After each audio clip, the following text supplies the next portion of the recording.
Hello, hello. I am here, as I said last Friday, I think. I streamed last Friday? Yeah. I am here to play a tiny bit of some spooky games. Well, games plural, depending on how long this goes. So I don't have a whole lot of time to go, but I do have 2, maybe 3 hours. So if we finish up growing my grandpa a little bit early, we indeed are gaming pool. Thank you for coming in the chat. And since it is Halloween and also my birthday, I thought it might be a nice time to do a nice little spooky game. At least I think it's a spooky game. Either way, it'll make me uncomfortable. So, without further ado, I think everything should work as long as my computer doesn't just explode out of nowhere. Thank you for the happy birthday wishes. See, I'm really milking it in the title. I was like, okay, it's Halloween, it's birthday, and then profit. No. But we should be able to play this. This game does feature, what is it? I believe it was body horror and gore, so that's your warning. That was the warning that popped up. So I guess we'll hop right into this. I don't know if I'll be uploading these on YouTube. As I said, I might do Iron Lung after this if this doesn't go on for too long, because this is a pretty short game. So it might be an hour, 90 minutes, who knows. And Iron Lung is about an hour, I think. And I've never seen anything on Iron Lung. And all I've heard is Spooky Ocean, and that's terrifying enough for me. So I'm gonna quickly check this volume stuff real fast. I'll be right back. Alright, everything seems to be good, so let's hop right into this. I'm not used to the resolution being so big, but we should be good here, so let's hop right into this. Would you like to view the tutorial regarding basic game mechanics? Sure. Please read, this game is designed to be played with a mouse. The input required to use based around clicking the mouse buttons. The right mouse button will change the cursor's image and function. Okay. Only when pointing indicated by the extended index finger can you, the player, interact with certain menu buttons and prompts. Please click below and the pointing mode to continue. The second cursor mode is indicated by the cursor's image, featuring a hand extending all fingers. This mode can be interacted with objects inside the world, mainly picking up an object and moving it to another position. To continue, please pick up the piece of trash on the right and place it in the trash can on the left. Remember, the right mouse button will change the cursor's mode, but when holding something, the mode cannot be changed until the cursor is not holding something. Okay, fair enough. No litter. That's it. There will be many situations growing my grandpa that will require you to pick things up, place things, grab things, or give things. Don't be afraid to experiment and keep an open mind about using your hand. Please click the button below to continue. Remember, but yeah, don't worry. I've learned. The tutorial has taught me many things. In order to expedite the cleaning process, you can use 1, 2, and 3 on your keyboard's number row on the top of the keyboard to reposition the trash can below. Try moving the can to the right of the screen. Oh, that's cool. This is OSU players. Okay. Let's see. Well done. Please click continue. Cool. We'll see. A variety of video options can be changed at any time through the use of the function keys. Yep, I already checked all that.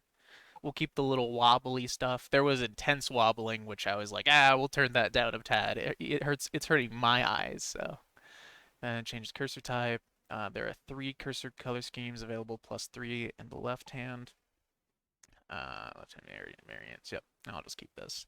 By default, display is scaled up by a factor of 2, and the shader is set at low.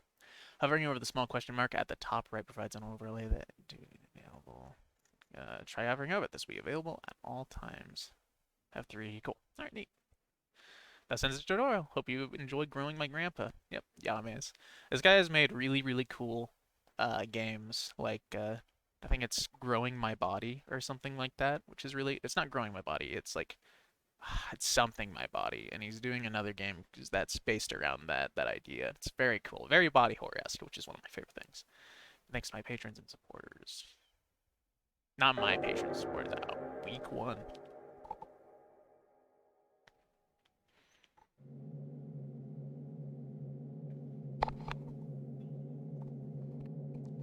Excuse Adrienne?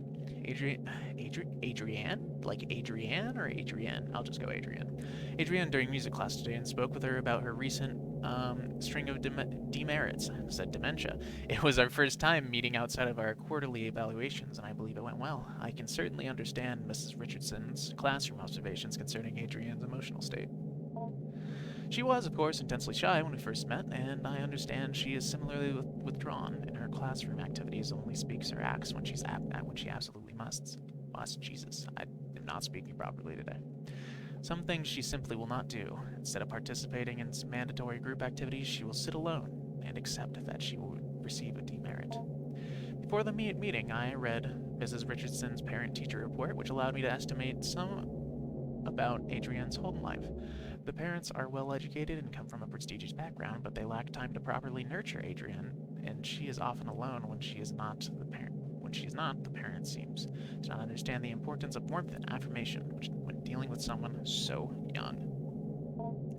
Having two parents of this reserved and icy temperament exacts an inhibition in a child. The child's imagination is subdued, but only ostensibly, for it eventually finds its way into regular life. I surmised that I would be able to reach out to Adrian by way of make-believe. Look, why do I always play games that when I'm reading, like, the text that I have to read always has, like, weird, long words that I'm not used to? My brain isn't big enough for this. That's horrifying. How are you liking your new house? You've told me you used to live close by, but it still can be a big adjustment. A new room, a new school. The basement, I like that. The basement? Yeah, well, there's a lot of cool stuff. Mom and Dad sent me down there. Your mom and Dad made you go? Yeah, but there's lots of cool stuff. Well, that's not why they sent me down, though. Why did they send you down there? Fighting. They were fighting, shouting. I came in to help and they shouted at me. They said, go clean up downstairs, so I went. That sounds tough. Do they fight a lot? No, well, It's alright, Adrian. Maybe you can tell me more about the basement instead. Okay, well, it was weird at first, the stuff down there, but cool, I've found something living, sort of. That's very interesting, Adrian. Please tell me more. By indulging her in her fantasies and stories, I was able to glean more understanding of Adrian's anxiety surrounding her home and parents. The symbols of Adrian's stories seem to carry their own dramatic weight, and her exploration of the basement may very well be a vehicle for the conveyance of her anxiety. Whatever might come of our next meeting, whether she will engage in similar make-believe, I will set down her story here. Adrian's story begins with her delving into the basement with a trash receptacle and the goal of cleaning up. She discovered one of the walls was covered in plastic bags. She went to investigate, intent on tearing away whatever they covered. Okay, the way that this is structured is giving me really strong vibes of something, and I don't. It's like, what is it? Oh my god, it's like it's like 2006 Flash games, but like, no, like a 2006 RPG. That sounds better. Not Flash games. Trash bags. What are those? Okay. Trash. Can I wait? Does this examine? Okay, no. I guess that's just trash. Upon removing that was plastic trash bags from the wall. She noticed their interior lining was covered in glass. Like a window, I offered. No, she said. Like a mirror. What? Oh, like a window, I offered. No, she said. Like a mirror. Reflecting inward towards the animal they covered. What? I gently asked her what exactly the animal was. Here is where the material reality of the story took a turn for the explicitly. Why did I have so much trouble saying that? Explicitly, fantastic and imaginary. Okay, that made my skin crawl a bit. Upon her discovery of it, at her gaze, it grew or extended its shaggy hair hair like the fur of a dog, I offered. No, she said. Not the fur of the dog, nor the hair on her head. It grew out towards her, the animal's hair, reaching out. It was hard, standing almost straight, like the hair on a brush. A bristle, I offered. Yes, she said. She was very afraid at first, but then very curious. I asked her what else was in the room, more things hidden away, she said. Things of Grandpa's as well. First, she found a hidden passage under the stairs. Inside were strange dolls, magic objects, naked, faceless figures. I heard these cryptic utterances and merely nodded. In order to keep the game of make-believe going, I only pressed for details where I thought necessary. The faceless dolls could be a simple metaphor for the anonymity she feels in her own home. The hidden passage, I am unsure of what to make of that. The revealing of the concealed seems to be thematic in her fantasy. The door under the stairs is but one example. Whoa, what's that? Like this. Hey, I can like point at stuff now. Also, there's like a heartbeat in the background, but you can see like everything else is very like covered, and then there's like little white dots there. Alright, back up. Question mark. Got that right. Okay.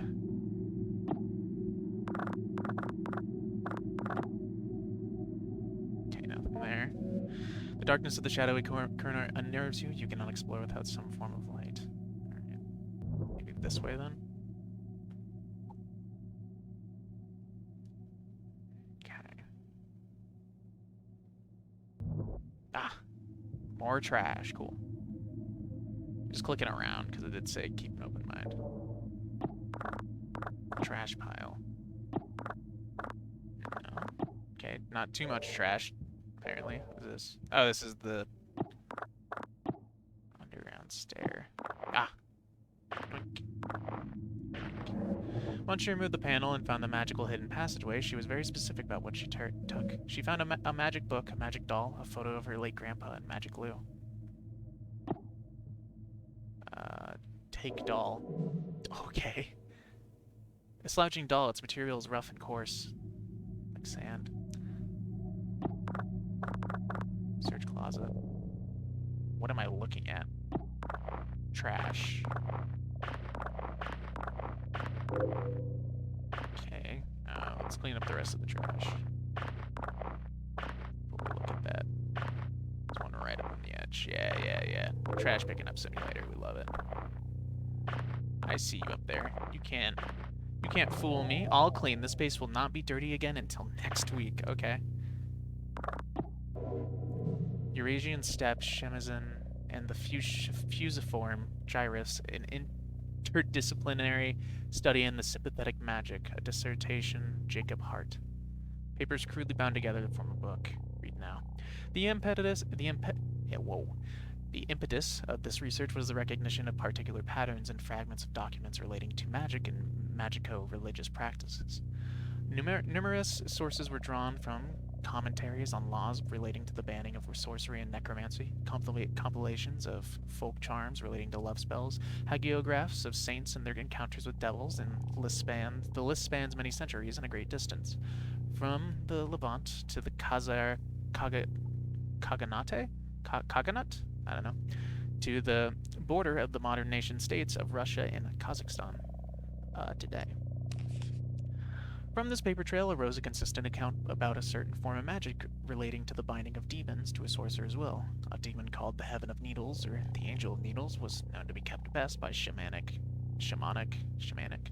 keepers of wards keepers or wards who suffered from face blindness, prosopagnosia.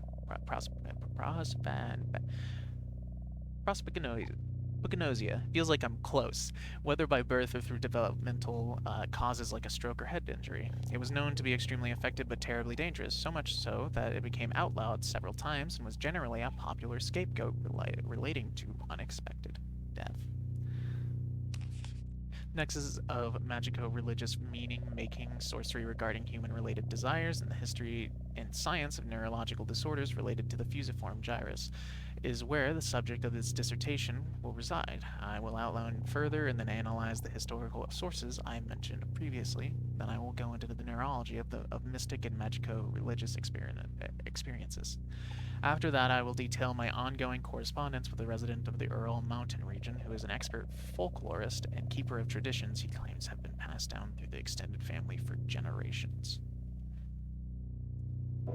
Holy fuck. Okay. That startled me a bit. Okay. I did not expect that. That's horrifying. A photo of your late grandfather.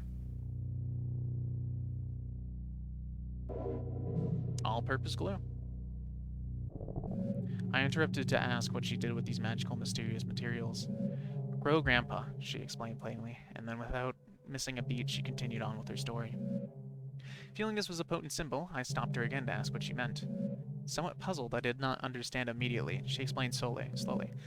Grandpa lives in the cage in the other room. The cage behind the door. They grew people in the cage.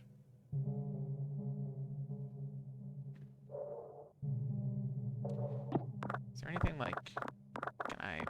Oh. No, that's just the light. I thought those little pixels were something else. Alright.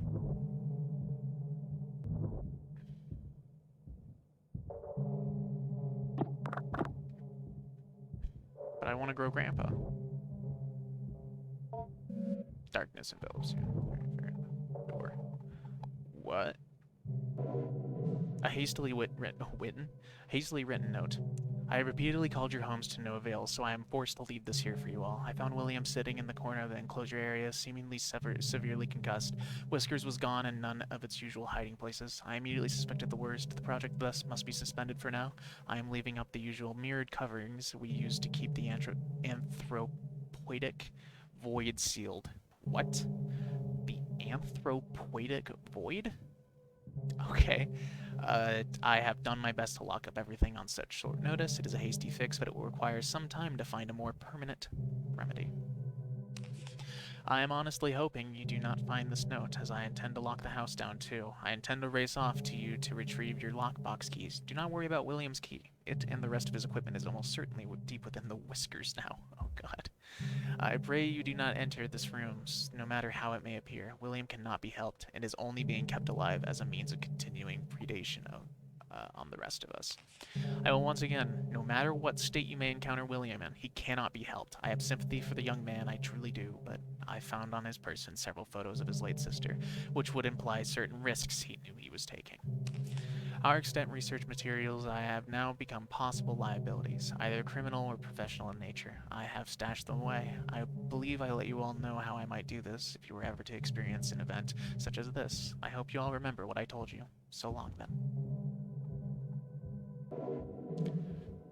A note on the experiment. Read now. For the sake of university policy, the health of my future career, you will abide by the non-disclosure contract you have signed. Do not break the anthropoidic vacuum without my prior consultation and approval. Any anthropoidic forms brought into the enclosure area must not be left unattended when not in dormancy. The sample will attempt to take anthropoidic shells. Please see the shell notes for more on that. Samples... No, not an experiment. Oh, god damn. Wait! Oh, fuck. I can probably read it, I'm gonna assume. Is there a way to... Shit. Really? I didn't mean to... There has to be a way to just...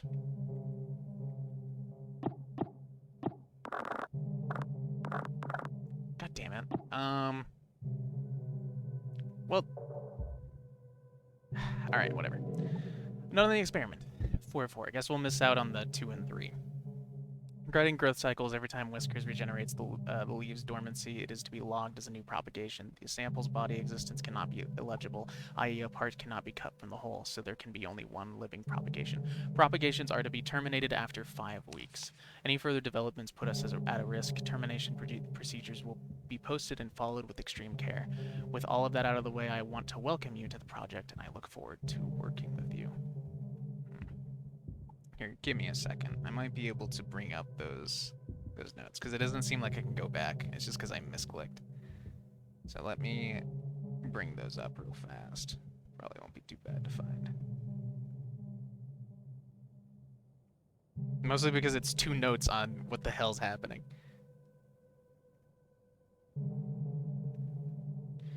Okay.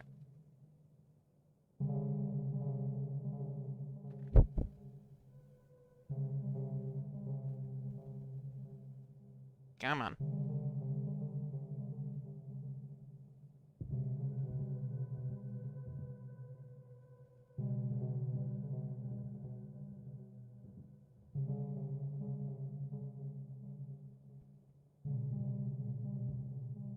Come on.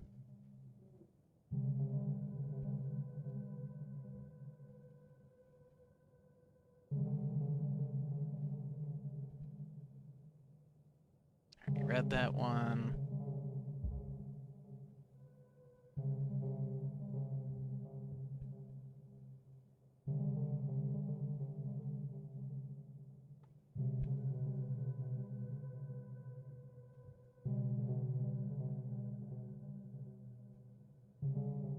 Alright. Looks like this person also missed the second one. That's unfortunate. Because I was like, oh, I'll just bring up a video that just revealed it from it. Ritual behavior with the sample trading bargaining will result in dismissal from the project. The precise mechanisms of the exchange of symbols and gifts are required for a requested desirous yield is not known, and even then anecdotal accounts of success are illegible and in violent death. Okay, well, we'll just call it. I just missed the second one. That'll be fine. That was the third one though, so we'll just game. Oh, hello. Well, look who we have here. It's the boy. Oh, hi, Mass. I don't know how a 3 got there. It's the birthday boy stream. Drink day. He be day. God, I can't type. Good luck, Mass. Look, the reason I was so quiet there is because I was looking up, there was a note like here, and I accidentally just skipped it. So I was like, oh, I'll just pull up a video of someone that I saw playing this, and I'll just go, like, read it from there. And they also missed that one. So I'm just going to call it on that one. I'm just gonna be good. I'm in coder mode right now. Hell yeah. Well, we're just doing nice little growing grandpa.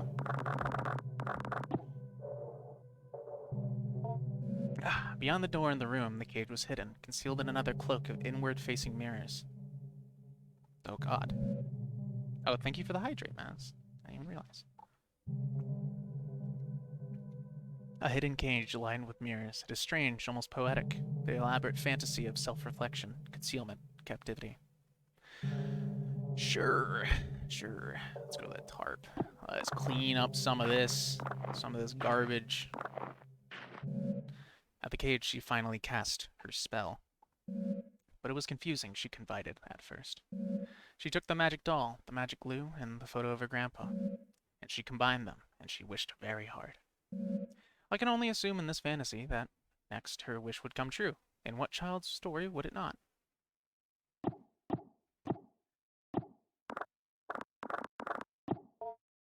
Particular human representation or generic human figure.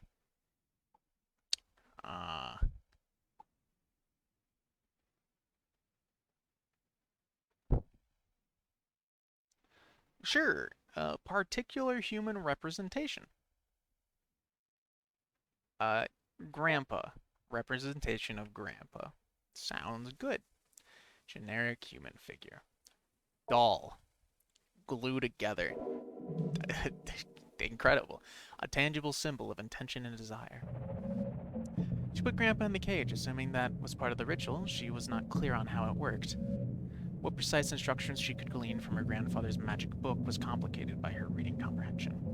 She wished with all her heart, and then she told me she waited a while for anything to happen. And after that time, she began to cry. I cried really hard, she said. I wanted Grandpa to be back. I wanted my parents to stop being so mean. And it hurt me. It hurt me wish for my grandpa to come back, for my parents to be different. I could feel it through the walls, and it felt me through the air. I asked her what exactly she meant. She could only repeat what she said. By this time, lunch was almost over. I said goodbye to Adrienne, and she left to rejoin her class.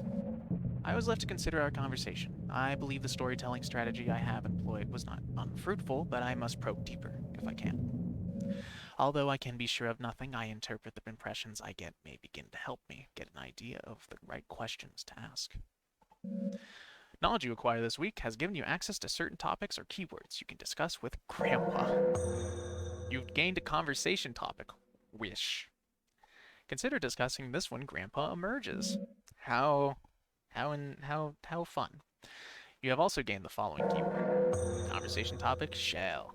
Grandpa emerges. Week 2. Emerges. Okay. I met again with Adrienne in order to address her emotional outbursts in the past few weeks. It is our second time meeting, and while it is standard practice to have multiple sessions with a troubled student, as I assembled a report for the counseling department, I could not help but think, as we sat down in my office, that a Adrienne already seemed to show a remarkable change in self-esteem and confidence, and perhaps my and Mrs. Richardson's estimation of her emotionally disturbed was erroneous. The paralyzing shyness and withdrawn attitude Adrienne possessed last week was not entirely diminished, but she seemed to hold herself differently this week. However, this only lasted as long as our conversation pertained to initial introductory pleasantries. When I began once again asking about her parents, her feelings regarding her new school and her new home, she quickly lost what new confidence she had gathered up and withdrew again in herself. Well, this is an interesting game, yeah. It's made by a cool developer called Yamis? He makes really cool body horror, like retro cool. I don't know what to call this style, but it's just unique. It's very cool and very uncomfortable, and I love it. So once again, I partook in some collaborative make-believe, but this time I was aided by the fact that I had managed to do some research in Adrienne's grandfather, and I had some insight into what she might actually be finding in the basement. Now, this may be overstepping my bounds some as a school counseling caseworker, but this was all in the service of making Adrienne comfortable and happy in this learning environment. In any case, I was able to dig up information regarding the grandfather by inquiring at the university in town. Not that I make it a habit of sleuthing, but I had a suspicion the grandfather was a professor there, or at least some sort of research due to the fact that the newly constructed laboratory on the campus I drive by every day bears his name in a memorial. He was some sort of anthropologist or linguist. I kept wanting to say linguini. Or neuroscientist. I did not have to dig that deep before the scope of his work became dizzying and I ran up against the limits of my undergraduate education. But back to the make-believe. God, you are a creepy girl. What is your grandpa like? Is he a smart man? Not anymore, but I'm teaching him. So he's grown a good deal then. You have been feeding him well? Yeah, he's getting bigger, but he has a lot of room in his cage. He's still behind the bars? Yeah, well, he might be able to climb out eventually. There's this vent in the ceiling. Well, perhaps if he climbs out, I could meet him someday. Yeah, maybe, but he's not ready to leave. He can't take care of himself. I have to feed him, pick up after him. Ah, yes, the grandpa is a type of pasta, exactly. Ah, you store the food in your lunchbox. That's nice of you to share. He can almost talk. You cannot speak with him? He doesn't. He doesn't have a mouth, sort of. How do you feed him? He has a mouth on the outside, on his shell, or the stuff that is his skin. I'm a little confused. Maybe you can go through a typical day with your grandpa? Okay. I asked her to explain how exactly she goes about growing her grandpa, and Adrienne began another tale. According to Adrienne, in the week that had passed, much had changed in the basement. Okay. I thought this was shotgun shells down here for a second there. I got spooked. I was like, what? Oh no. Examine. This hairy thing that was here before is gone. Your lunchbox is currently empty. Seek out food for Grandpa. Okay, you should see Grandpa first. Okay. Wake, Grandpa. It's gotten suspiciously quiet. It was scary at first, she said. The way he moved, the way the doll's skin covered him. I wanted to interject. This somehow seemed inappropriate, but I kept listening. Grandpappy requires sustenance, exactly. When I look at him, she continued, I think about him. He grows and moves. It's like he's growing for me. So he's growing bigger now, I asked. Yes, she said. Bigger every day.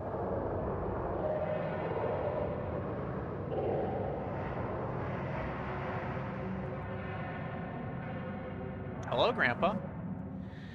This begins the actual growing part of growing your grandpa. Beneath the doll's burlap skin, the follicles knit together what it resembles a proper person, your grandpa. You are in charge of its cognitive development and diet until it is able to sustain itself. Currently, you are observing Grandpa. Please click the arrow back below for a brief tutorial of your duties as a caretaker.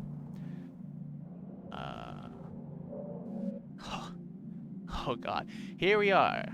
Here, we can see a variety of options regarding growing your grandpa. Highlighted in red are objectives relating to feeding and teaching Grandpa.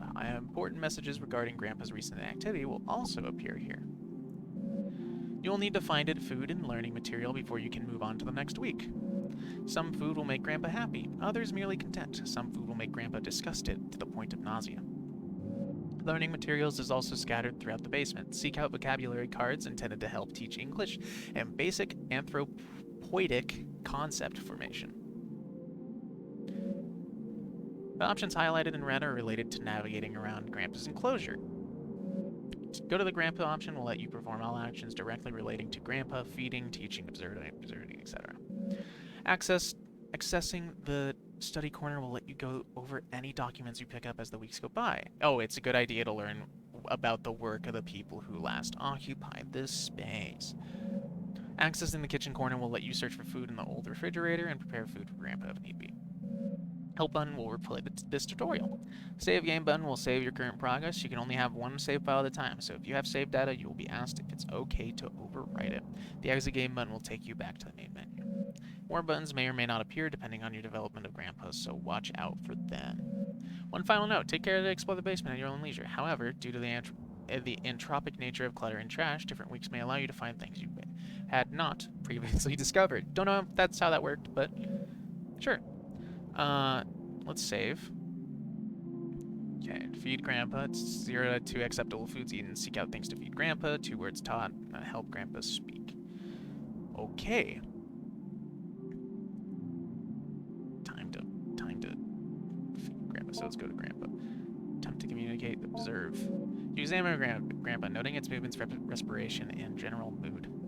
Grandpa seems sort of sluggish and bored. You get the feeling it may be more content and readily cooperated once fed and taught a word or two. Teach Grandpa, feed Grandpa. So we have to find food. Alright. Let's go look for some nourishment. Bulbous growth. Oh, wait. Before I go, enter. Should go back to this. Go to study corner. Let's look over documents. This is the one I missed, I think. Read more. Ritual behavior, sample trading, bargaining will result in dismissal from the project. The precise mechanism of the exchange of symbols and gifts. Oh, I already. Yep. Requested desirable. You desire even the anecdotal accounts of success are illegible and end in a violent death. What I meant to. Second one. Samples exposure to some of our neuronal activity is unavoidable. However, the speed at which the desirous yield is produced can be dampened by several precautions regarding the libidinal and emotional urges. Keep conversations not related to the lab work to a minimum. If you begin to suspect you are developing attachments to your colleagues, contact me as soon as possible. Alright. Examine educational posters. Family togetherness.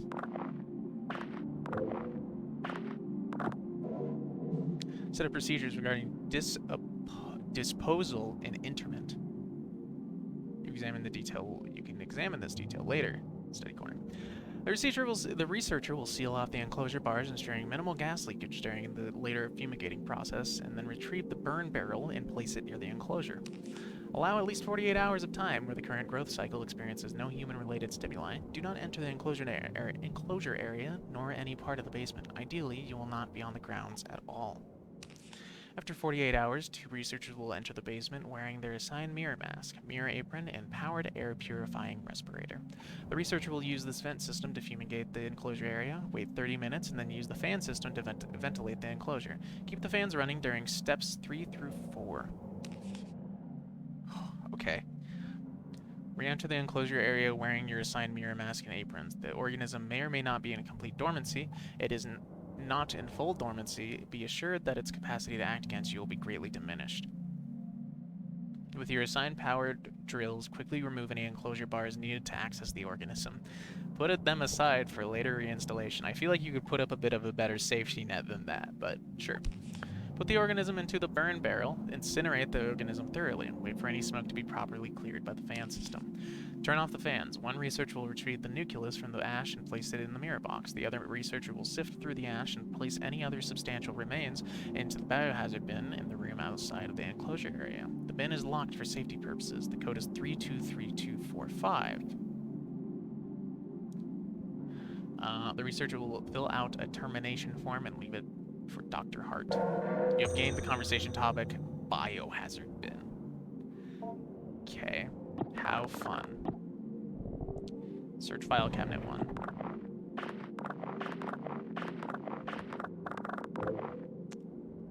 Ooh, we might have some food for Grandpa.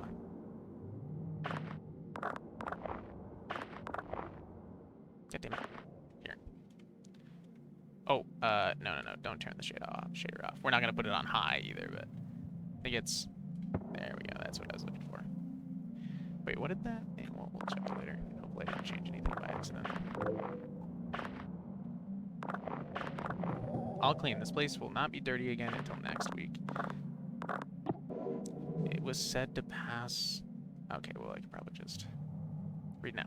It is said to pass from one family of steppe people to another, but pressed on its ultimate origin.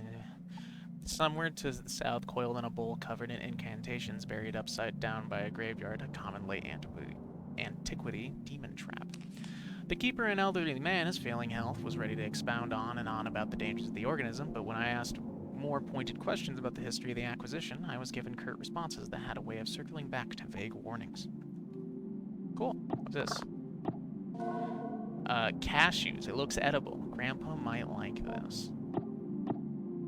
Oakley dokley, Grandpa. File cabinet 2. Again, good at. We are absolutely bullying through cleaning up garbage.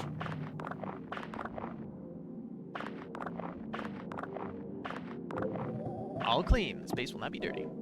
Linguistic module. Vocabulary card. Grandpa. Teach Grandpa this word to read the notes of the past educators. What?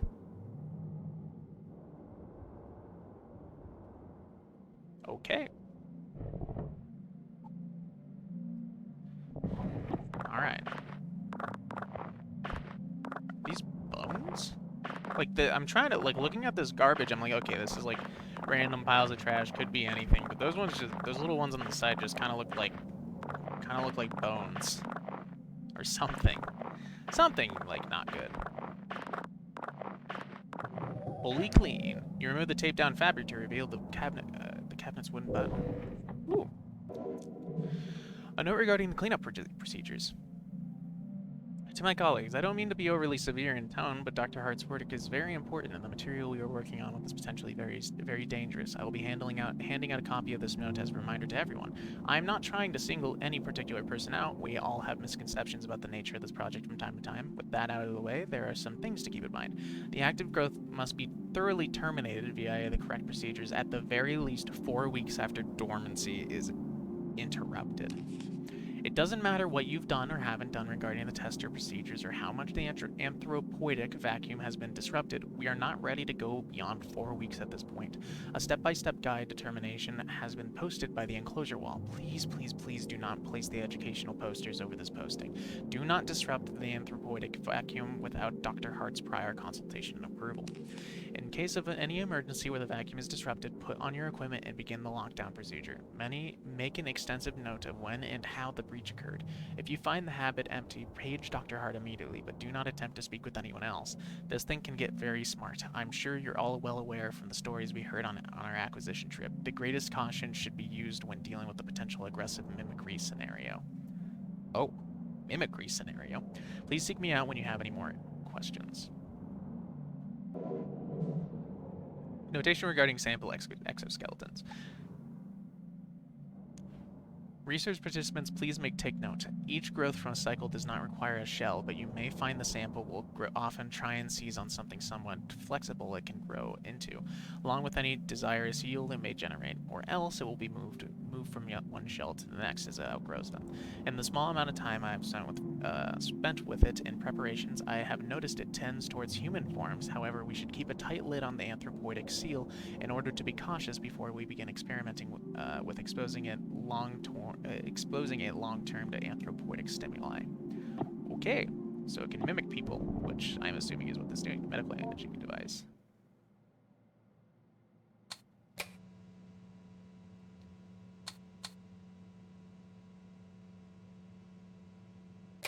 Okay. Concern. Wait, maybe I can... Here, go back. No, no, I thought maybe I could open up my thing over there. Okay. Save game. Cool. Let's explore the basement. Cabinet. Examine. Slouching under the weight of rotten refuse. Thought maybe I could pick up garbage. Okay. God, who has this much trash down here? My God. Also, you can use both hands, person. You don't have to just use one. Space will not be dirty again until next week. Blueberries. Looks edible. Grandpa might like this. Ooh. Okay. Examine. Slouching. Still slouching. Top drawer. Alright, what do we got in the top drawer? Oh, I thought this was like like a baby or something. I was like, wait a second. No, it's just a bunch of doll heads. That's a little better. Okay.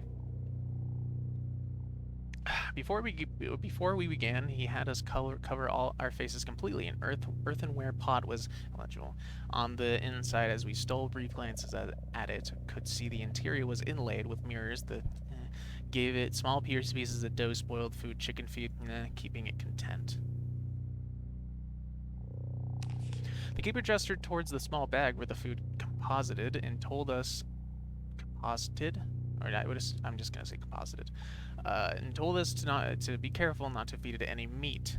Asked if the rotting food was enough to sustain it, how it might get nutrients from any of this.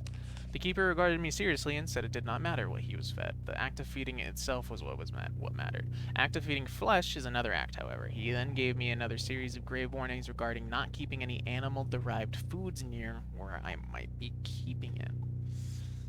So no meat at all. Safety. Don't have anything for that. Okay, 1951. Trash pile. Examine. Something about the painting looks strange. Search painting. Oh. Anything else? Just grab it. Just like rip the front off. Okay. What do we got? A folder full of radiographic images. You can examine this in detail later at the study corner. How fun. Search trash pile.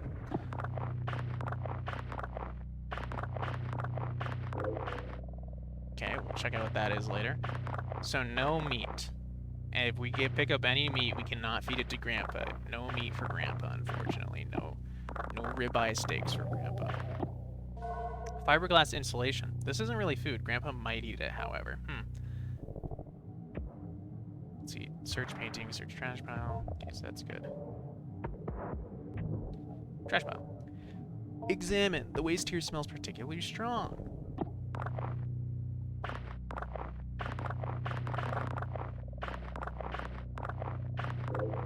Okay, we got like a paper doll.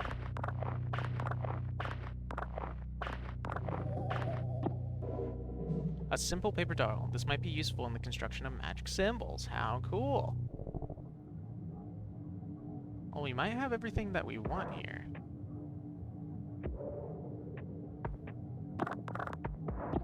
Oh, I saw that, and there's like a little imprint of someone over there, but I think that's just one of the models. Trash. Okay. I didn't. Did that say budding growth? I didn't even look.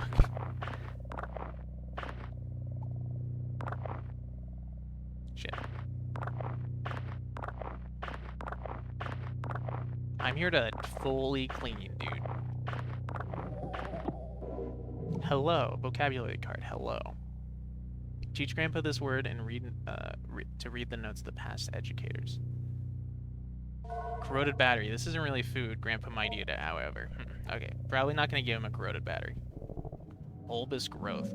Something appears to be growing from the wall. You take a closer look. Oh, yeah, that's cool. Pulsating sac. The slimy membrane that is its skin seems to contain something.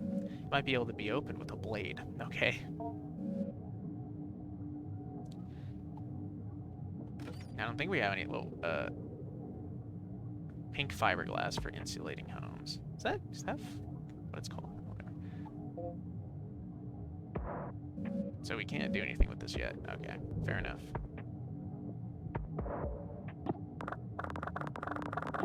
Well, alright, Grandpa. Hope he's ready for some scrumptious food. Let's go to the kitchen. Search upper fridge. Lettuce looks edible. Grandpa might like this. A banana looks edible, Pog. Okay.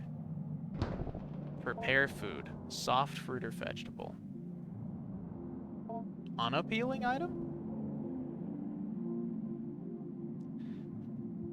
None. Wait. Do I have to give him like a banana? Hyperglass insulation. Conceal? Wait, why?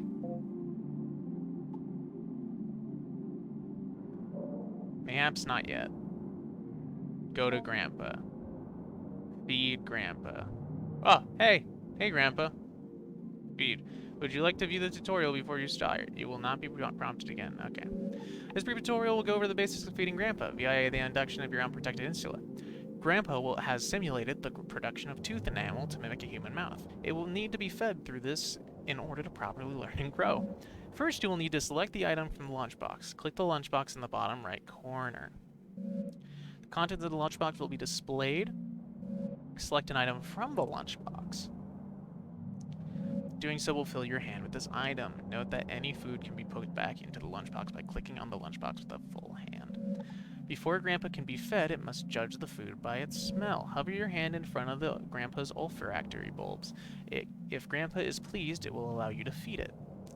Most foods Grandpa will accept, however, getting Grandpa to consume other things requires some culinary deception. When Grandpa is willing to be fed, hover your hand over its mouth and click. Grandpa will then consume the food.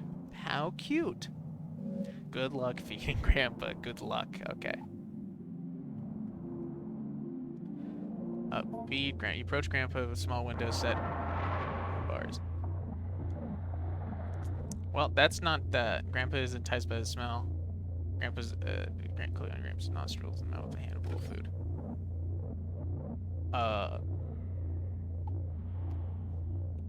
Blueberries. Grandpa's enticed by the smell. Click on Grandpa's mouth. Where is his nose? Is this his nose? Grandpa finds this palatable. This meal appears to have been sufficient. Okay. Grandpa's enticed by the smell. Okay. Cashews. Grandpa seems indifferent to the smell, but we'll accept this as a meal. Well, let's give you something a little... Let's give you something good, then. How about some lettuce? Neutral reaction, this will sate its hunger, but that's all. Let's make Grandpa happy.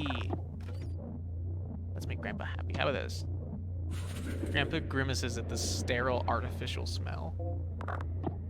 How about batteries? Okay, Grandpa grimaces. Sorry. A banana. Since it did, but we'll accept this as a meal. Very old leaf lettuce, flaky and stiff. Oh yeah, did I ever show it? Did I see the difference in smell? We'll accept this. So is he also indifferent to the banana? I can't remember.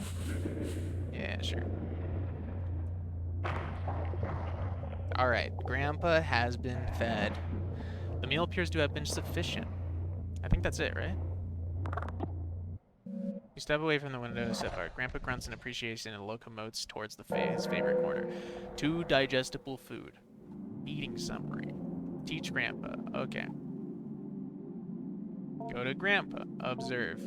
Examine movement, respiration in general. It seems sort of sluggish and bored. You get the feeling. Okay. Teach Grandpa.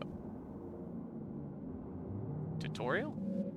It's very easy to go over to teach your Grandpa pronunciation and vocalization. The vocabulary words you picked will appear on the top left corner, the bottom right corner of the pentagon that is divided up to 8 sections. A section of the pentagon will be highlighted briefly. Notification sound will play, and soon another section will be highlighted. You'll control the small round icon that sits... What the fuck? Okay. that sits above the pentagon by using your mouse. The ball is contained within the limits of the pentagon. The goal is to keep your icon over the highlighted area. Change the section. Pentagon. When you hold left click above the correct highlighted area, the icon will start to vibrate along with the simulated vocal cords, and the current letter of your word will begin to turn red. Keep holding over the highlighted section and adjust your icon as it changes places. Soon the letter will become fully red. After every letter becomes red, Grandpa will proudly pronounce the words to you, and it will be considered learned. Cool, fun, fantastic, awesome. Teaching Grandpa these words will accelerate the cognitive development and lead to further breakthroughs in general intelligence. So cool. Let's teach him hello. No. Yes. Approach the small window, said the jail bars.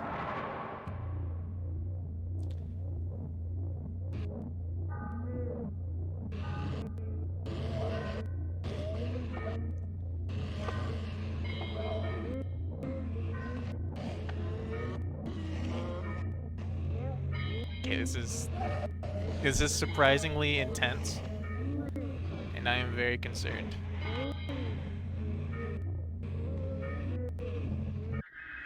Deep within Grandpa, strange membranes phonate. Hello. Having completed this lesson, you take a look at the back of the vocabulary module card, and the notes were written by the administrators. This is wild. It is. I love it. Hello, part of the vocabulary and vocalization modules A2 conversational basics. General pronunciation comments, sloppy articulation module comments, see below. We are already encountering some difficulty as Whisker's subjectivity. It is so much determined by a diverse and dynamic array of influences. It attempts to mimic the thoughts and desires it passively intercepts, and these limitations or imitations go on to the structure and the basis of its identity. Only later in Whisker's growth cycle does it begin to form an identity, or identities, that are coherent and capable of resembling a sane, rational human being when engaged in conversation. One must not imagine how hard it would be to converse with someone who is not yet oriented in one particular way, towards who or how they are, because they might have 20 different honest answers to those questions, all of them mixed and muddled together. It's fascinating to watch. I don't know if I want to play it myself, though. Spooky, yeah. Because of this, we have started with the basics of conversation: greetings, partings, identify. That's why I keep saying like this is very. It's the games this guy makes are just very unique and very uncomfortable, and I love it. Identifying one another, forming questions, etc., etc. It is fortunate Whisker's current growth, 19 I believe, has developed a mostly accurate human mouth stimulation. Hello was a bit of a challenge in the previous growth, as it had failed to develop an adequate organ to act as a human tongue. You step away from the bars and store the module card at the document table. Let's go to the, I think it's the study corner. Let's go to the medical. Set the radiographic images you found on the machine's display. This ain't a you game. It's fair. Power up. Okay. Propagation 21. Day 19 after dormancy. Amp vacuum broken. Yes. Term at 21 things. Note in detail. Intriguing results with regard of mimic hypothesis. A participant entered a sealed chamber adjacent to Whisker's growth cycle 21, which had been freed from the anthropoid vacuum, constructed quite economically from plastic and broken mirrors. The first propagation's original earthenware vacuum was shattered during the move-in. Between the two, there was a semi-opaque glass panel that allowed observation both ways. The human participant was asked to think of someone in the popular consciousness, fictional or no, and the cogitate of their image, personality, face, if possible, voice is possible, etc. Our participant chose Jesus of Nazareth, and with weekly repeated exposures to the participants' imaginings, propagation number 21 began forming what resembled an anthropoid Nazarene in the fold of its spines. Previous human-oriented tests have always bore out a result that Whiskers would have from an anthropoid team member. Be it me or Dr. Hart or Gerald, we assumed it was merely mimicking one of us. Dr. Hart always contended the desire is healed, or the anthropoid reproduction Whiskers created when in contact with other human beings has always been based on the conception in relation to the person through someone else. With this framework, the desire is healed is not actually a replica of a person, or if it is only a replica of the fiction of a person generated in the mind of another. This desire is healed was not Jesus Christ, but the participant's image of Jesus, assembled from their religious upbringing. of religious artwork, depictions in popular culture, etc. This radiograph was taken right before the destruction of the growth cycle, while Whiskers was rendered unconscious via a fumigation. It seems like with every successive propagation, the stem cells in the organism work a little faster, but I'm not paranoid. It's technically deathless, yes, but we're burning up whatever knowledge it's gained when we incinerate. I don't believe in magic just yet. Okay.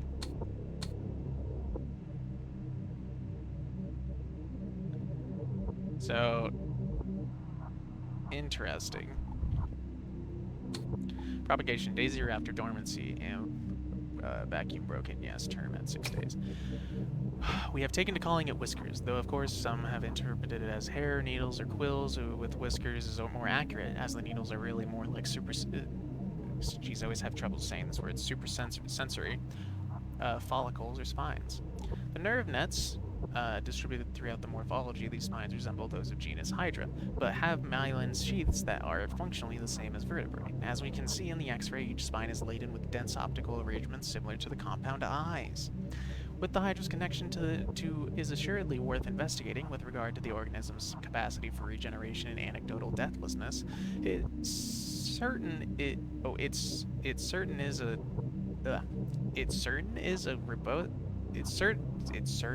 okay. Sorry, I'm trying to.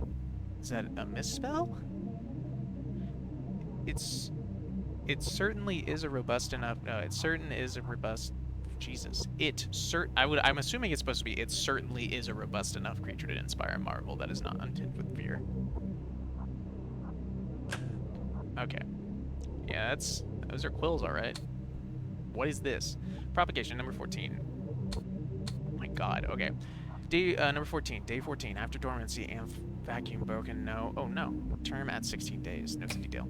Exposure to mammalian forms, part of a series of zoomorphic influences, led to further understanding of the propagation's ability to stimulate the somatic stem cells that constitute fully developed animals.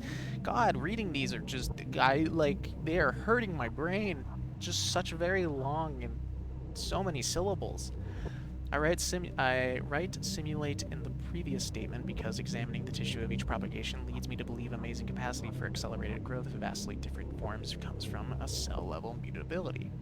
And yet in no time does it function as the thing it becomes, except in the sense that it mimics it. That is to say, when Whiskers is removed from dormancy and replicates a rabbit's morphology, it is not seeing the rabbit from the rabbit's eyes, nor smelling from the rabbit's nose, but pretending that it does and doing a very good job of it. Day 10 after dormancy and vacuum. So this is number 5. Broken no terms, 12 days. This radiograph was taken at or around growth cycle number 4. The strange thing about it was that the subject of the image was found nowhere near the enclosure. It's almost like a piece of Whiskers fell off and scurried into the corner. I feel like we've learned a lot since then, but at the time I remember speaking about morphology being weird, not really even resembling any extent zoomorphic structure besides maybe a cuttlefish. Then I happened to open this thing up. Inside were all these little dead amoeba-like things, but they all sort of looked like they had faces that were just barely there. After I took a radiograph, I gathered it up and went through it. It went to go through it. Oh, it's going to go through it in the biohazard bin. This is beyond the scope of the project, but it could be that without the stimulus of an active brain, or more specifically a healthy and active brain capable of phase recognition in theory of mind, Whiskers begins to pull whatever it can from the limited data available to it. Again, this is not our focus at this time, but I left a note for Dr. Hart just in case he wanted to take a look. Okay.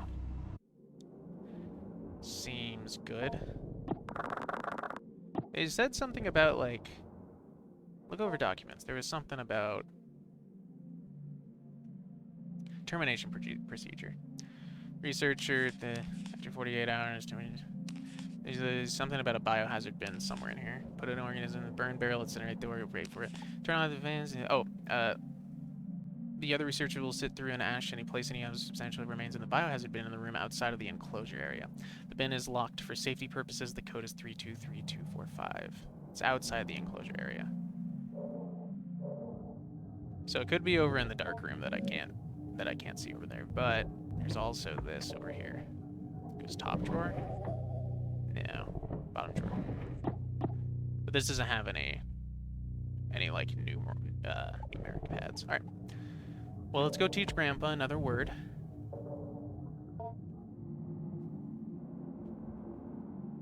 Yes. Go and teach Grandpa.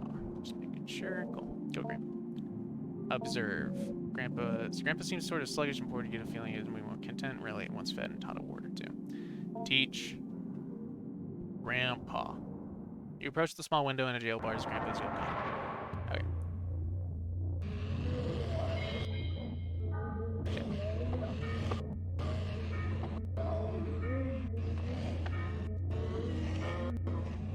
This is actually surprisingly difficult because you have to keep dragging.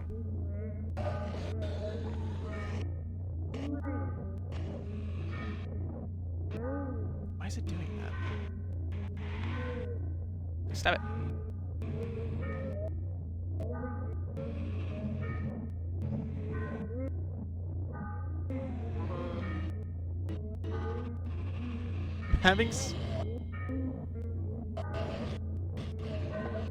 Having so much trouble at this.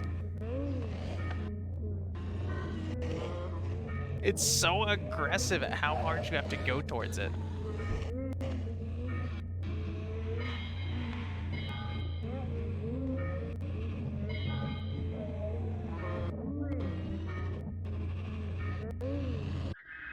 Deep with your strange membranes faunate confidently. Oh, did I do it? Okay. I was so aggressive at it and so intense. Having completed the lesson, you take a look at the back of the vocabulary module. Grandpa, part of vocabulary and vocalization module E81 family. General pronunciation comments, usual trouble with articulation, voice thin, raspy, possibly undeveloped larynx. Module comments see below. We have done several admissions or sessions of what we are calling familial relations. Simulation. I and a co-reacher sit in chairs opposite of the enclosure. We are wearing the usual masks, and we begin to act out a scene, mostly through improvisation, that might roughly resemble a kitchen table conversation between an immediate family. Repeated trials would reveal, although our simulated conversation was purposefully vague and unspecific regarding persons and identities, we would only address each other as brother, father, sister, etc., etc. It soon became apparent that the encoded information and the associates we unconsciously drawn upon when hearing and speaking these words was being picked up on by Whiskers in its psi-type field of reception and interpretation of brain, mind, events, semantic content. Whew. The co-researcher, William, noticed this in a simulation where Whiskers was given a role as a sister and he as a brother. I was the father. Whiskers began responding to certain prompts with unusual specificity, as well as a general pattern and timbre of speech that continue with unusual consistency. As soon as the simulation ended and we left the enclosure area, William let me know that Whiskers was almost certainly drawing from encoded memories of his late sister, mapping out exactly what regions and centers of neural activity are intercepted by this psi-type field will take extensive neuroimaging that we do not have at this site. Currently, we only have less precise portable equipment.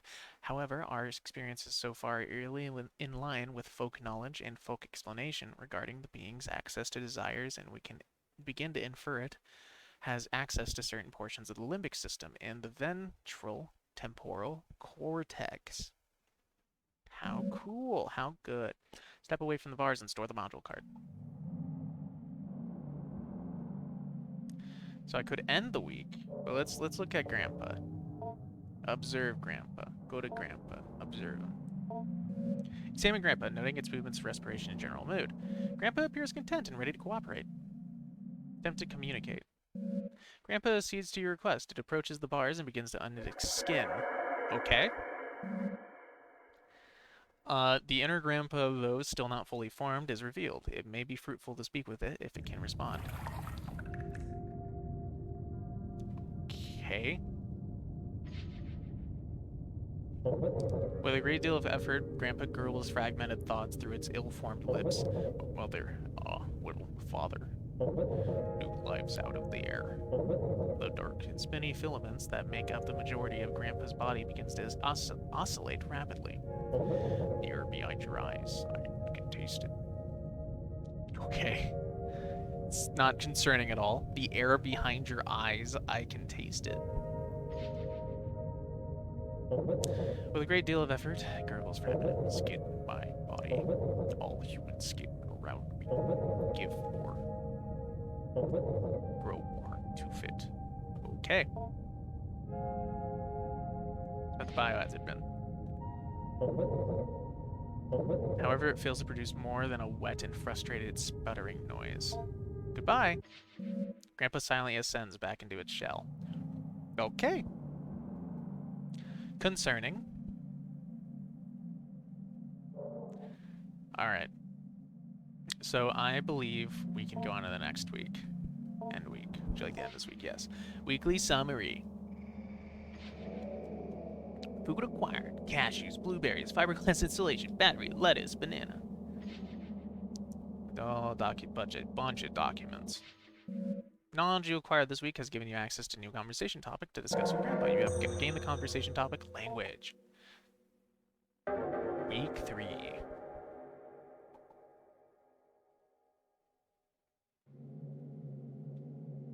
Mrs. Richards approached me the other day in order to remark on Adrian's development. She noted how much more at ease she appeared when called upon in class, or when asked to participate in group exercises. I told her I had seen this change happening as well, and that as much as I would like to take credit for it, I can only guess dimly at what might be reshaping her attitude.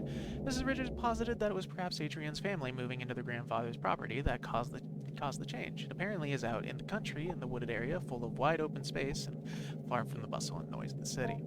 Grandfather, Dr. Jacob Hart, had jointly purchased the land with the university he was employed with and began constructing what he was intending to be a satellite campus for a burgeoning psychological anthropology program he had a hand in establishing.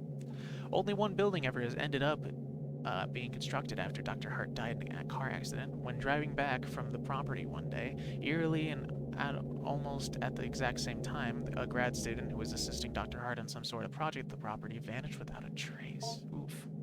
Property sat in disuse for years as it was tied up in legal battles between Dr. Hart's next of kin, the university, the vanished grad student's family, and the other students Dr. Hart was working with. Eventually, the case was settled out of court. Only recently did the property fall into the possession of Adrian's mother. I gotta sneeze, but it's not gonna come. I know, it's one of those sneezes where it's just in the back of your mind at all times, and it just never, ever, ever comes.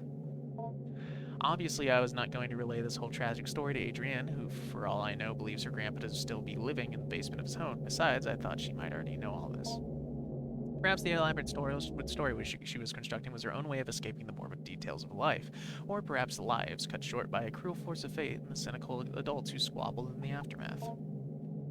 I determined perhaps the storytelling she was and continues to engage in should not be encouraged by me, at least not in the way that I went about it before, where I made active inquiries into her strange fantasy of being a semi-sentient ball of skin.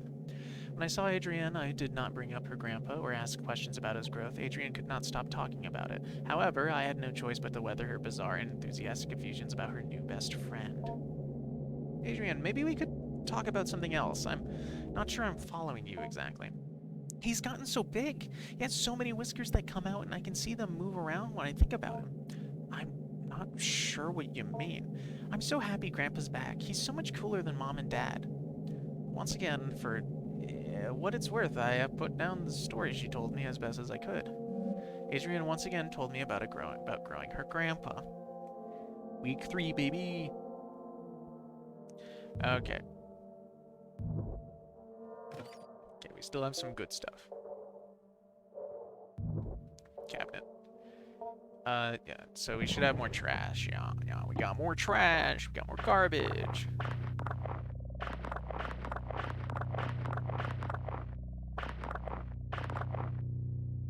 If there was just a game of doing this, I would love it. All clean. Top drawer.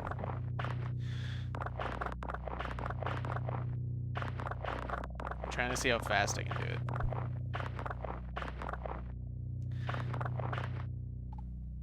Let's go, week 3, pog, more growing grandpa. So no documents here, that's good. I was a little worried that it was gonna be like 1,000 documents every day. I'm very much enjoying the story. I was a little spooked by how much reading the first day was.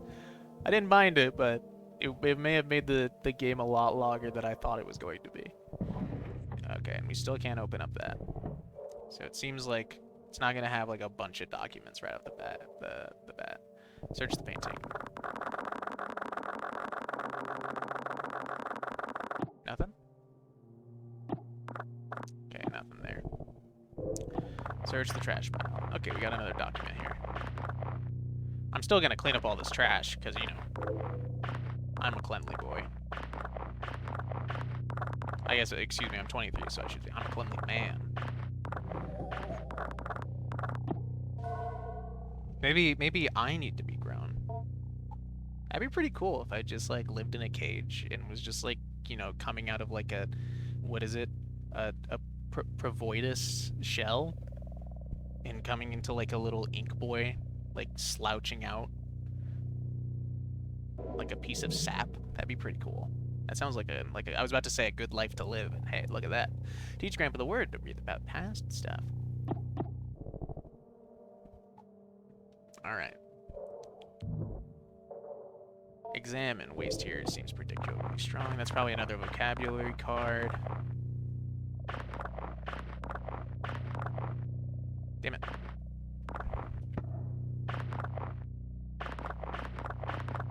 I can move the trash can around. Really, it's an indecision.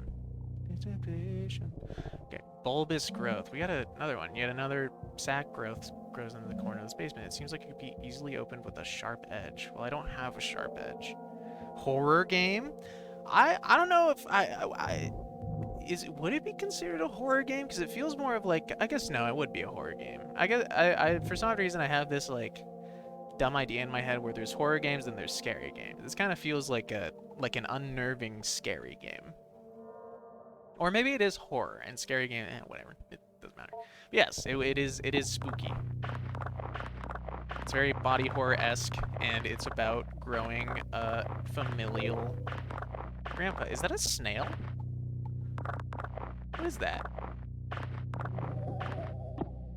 A kiwi. Okay. It looks edible. Look, okay, it kind of looked like a snail when it was on there. Also, welcome to the chat, Grant. Hope you're having a good Halloween day.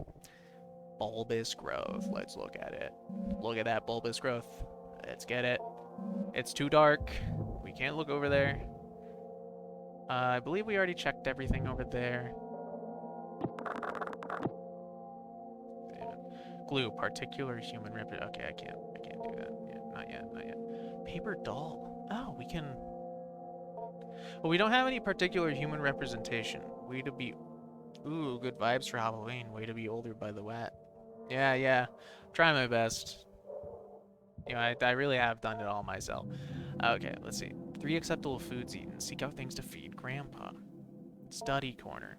We got a lot of stuff, so we gotta look. Examine posters. Nothing over there. Examine the cabinets. Yeah, all right.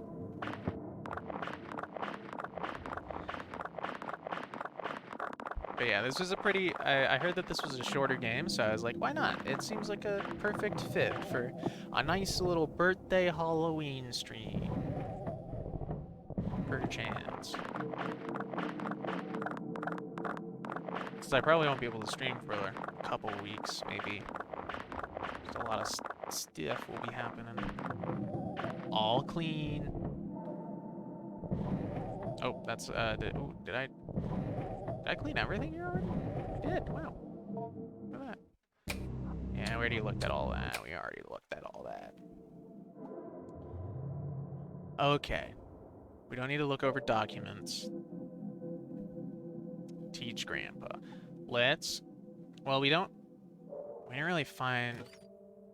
Do we have enough food? Okay, no, we have 4 things to feed him. We could feed him fiberglass if we wanted to, but I think I'm just gonna feed him actual food.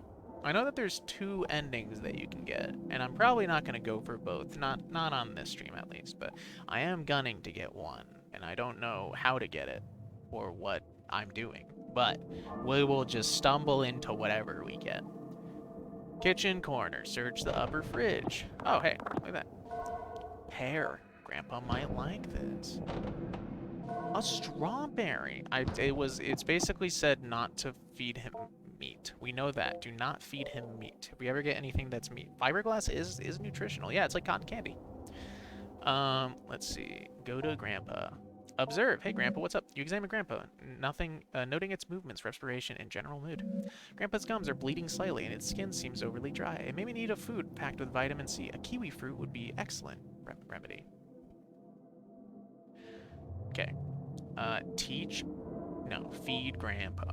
Small window. Hey, Grandpa.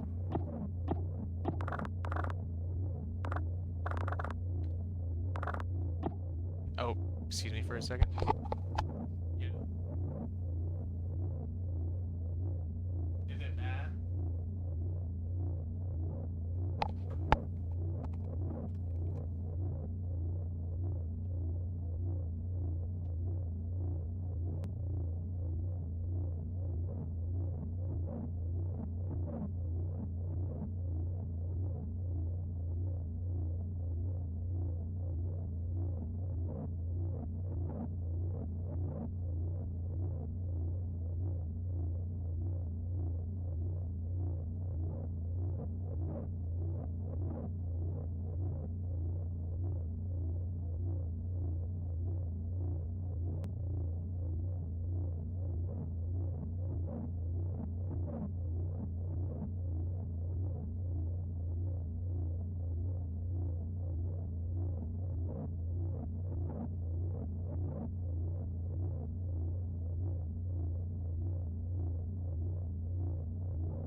Sorry about that. I have returned. I hope you guys have liked this gaping maw for a bit. Sorry. I got some nice, or, well, nice, not great, uh, very neutral medical results, so I had to go check those out real quick. Alright.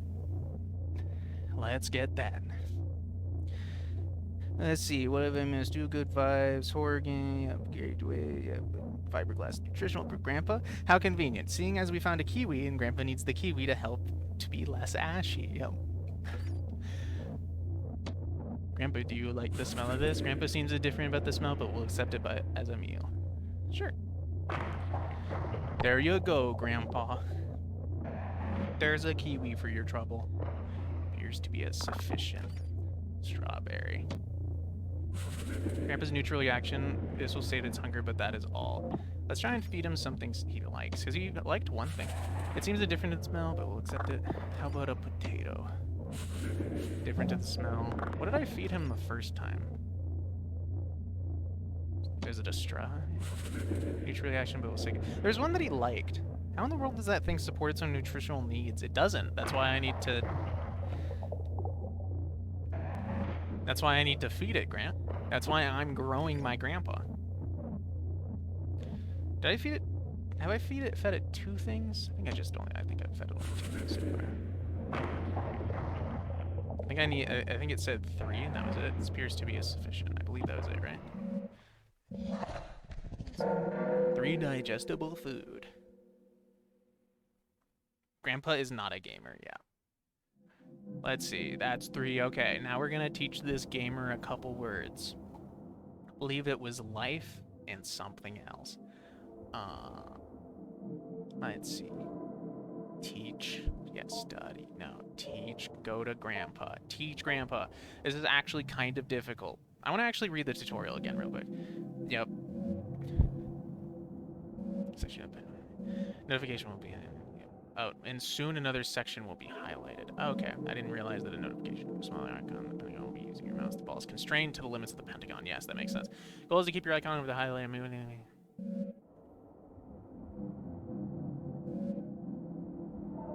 Yeah, because it shakes a lot, so it's a little bit weird. Yep, so we're good. Cool. Let's do live. Approach a small window and jail bars.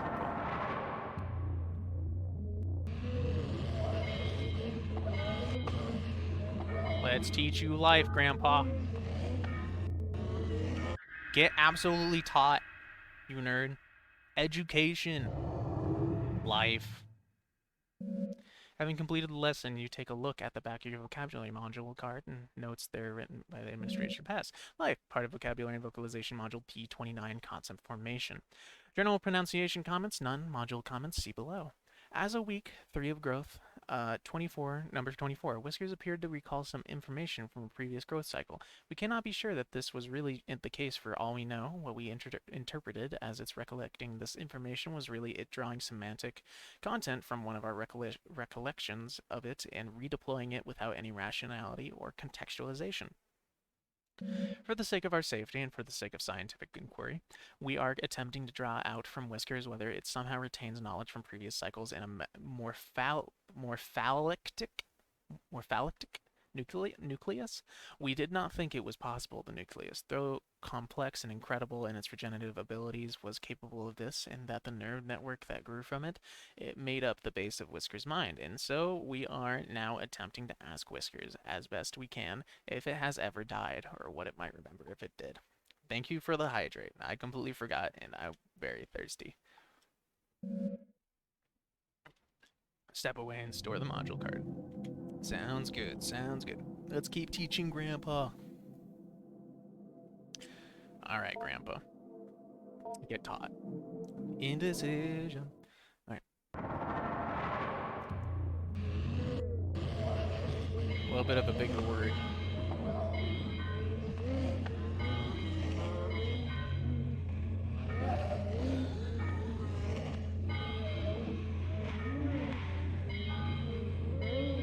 This is surprisingly difficult. Just because it shakes so much. Thank you, Grant, for the hydrate.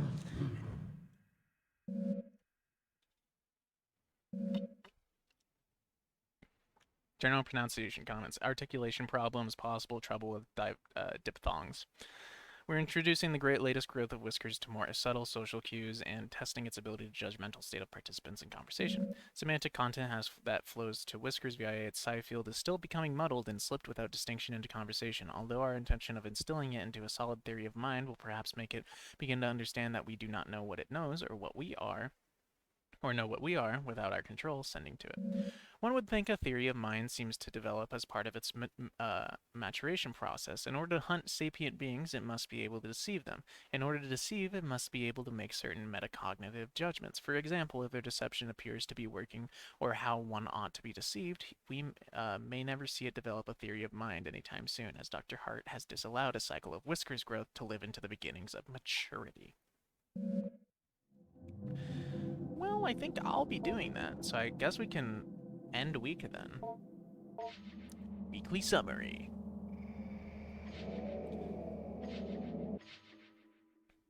Food acquired.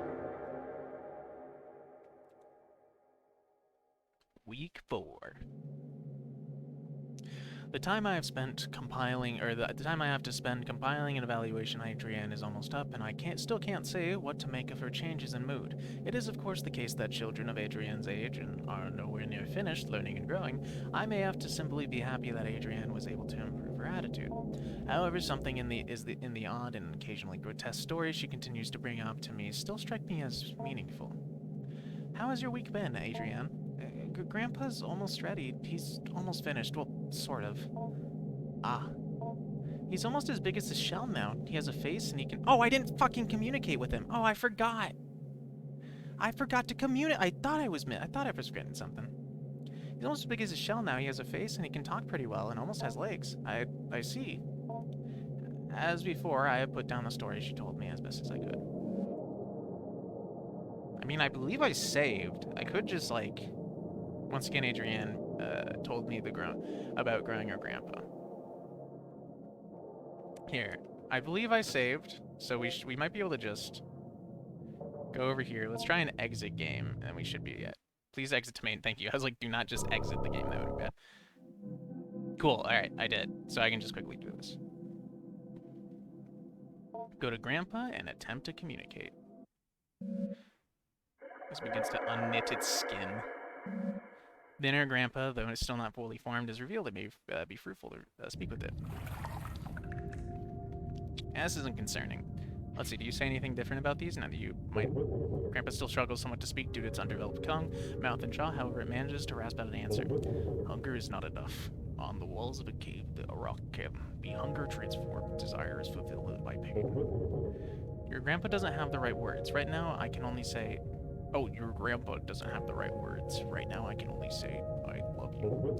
Love is not enough, though. Desire is not enough. Project it outwards. Make it true to yourself. If only in simple, then it will be enough. For me and for you. Okay. Grandpa still struggles to speak. Something to grow in. My skin is not the dull skin. My skin is not like your skin either. I can still feel your eyes on me inside my shell. I have many eyes to see, but I don't need them as much as I need your eyes with which I can understand as seeing me. There is a cycle of attention. You give me myself, but I am still not that. Slowly I form a human shape, and you see me more as human, and I become that. Okay. My eyes have been. They kept putting me in a box, sleeping, and then satellite, and then in a box in the corner, in the darkness.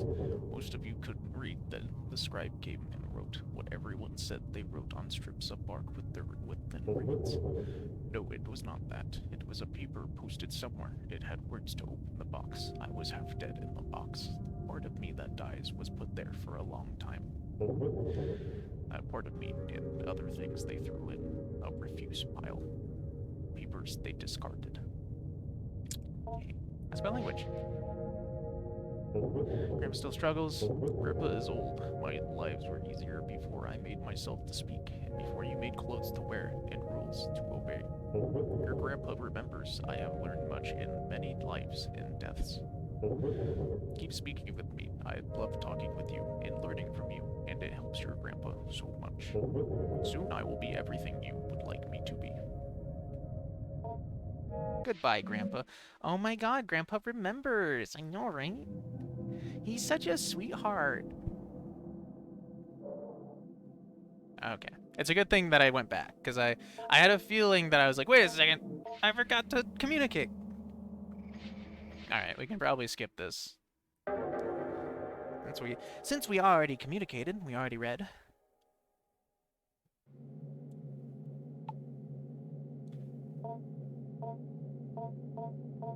Almost as big as a shell. Okay, yeah, nothing's different. Once again, she goes to grow her grandpa pog. Yeah, in the darkness, I can't go there yet. Trash pile.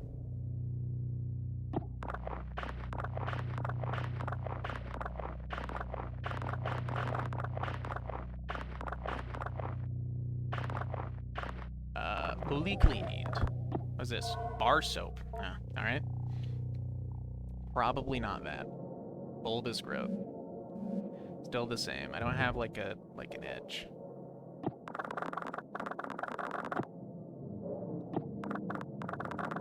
Unless there's something around here that I'm just missing.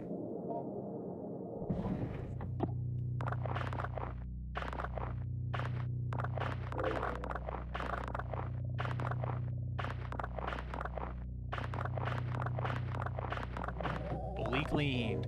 Meaning vocabulary card. Meaning. Cool. Is the fiberglass not sharp enough to cut the growth? I can't. I thought about that. It is not. It doesn't even let me use like an inventory item there. Like the only thing that I can use there is glue.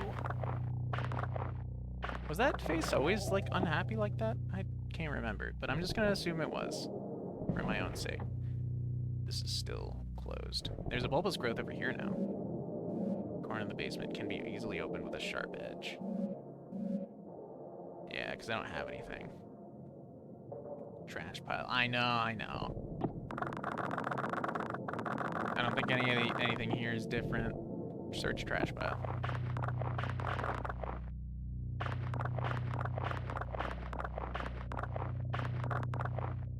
Damn it. Come on. Aha! A foot? No. Flatbread looks edible.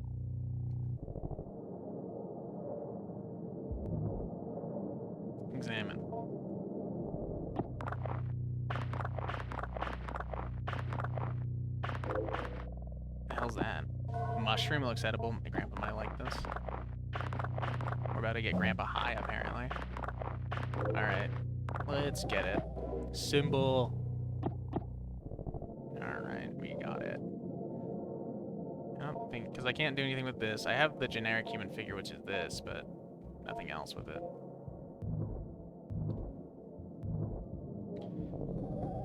I've examined that. The bulbous growth. I still can't see over there.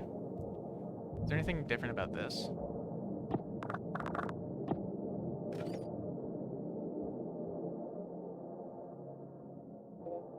Cool. Examine. The hairy thing that was... Oh, it's still... It's nothing. Alright. Then we can go to kitchen counter. What is this? Jackfruit looks edible. Grandpa might like it. An apple on the gourmet grind. What's that for? Collect all foods. Ooh, this might be the last thing then. Study corner. Examine educational posters. Nothing. Search file cabinet. Man, if this is the last day, then man, it feels like it. Maybe I've missed a ton of stuff then. Clean space will not be dirty again. Let's try and like look a bit more. Just like just look around.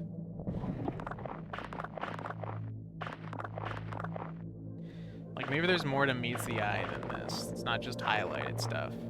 It did say kind of think outside the box a bit, so maybe I should try a little bit more.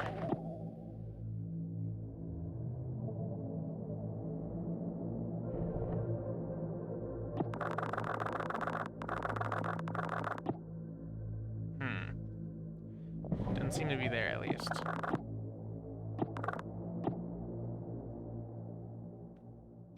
Didn't it say there was like a wooden button over here? But maybe that was for the medical imaging device.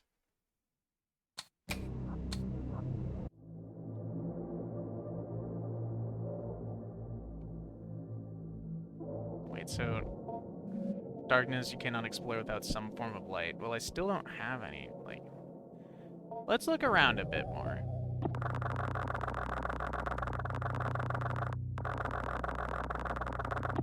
Like, it feels like there might be just something that I missed over here. The cabinet.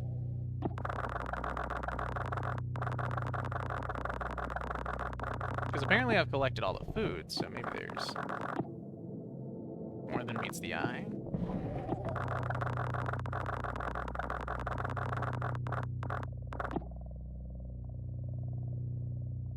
Nothing there. There is this. But there's no, like, thing. Okay. Just to give it a quick glance. I've already searched the painting, but...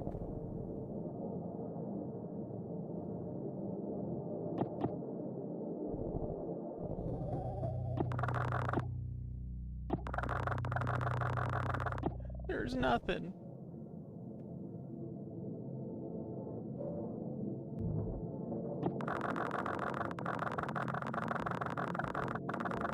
Yeah, it's still nothing.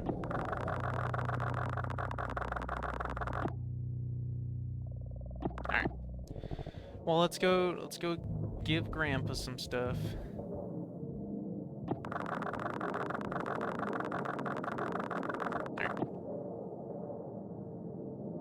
Why does it zoom up so close on this door? Kitchen counter. I believe I already looked at the fridge. There's nothing in here. Got this fridge.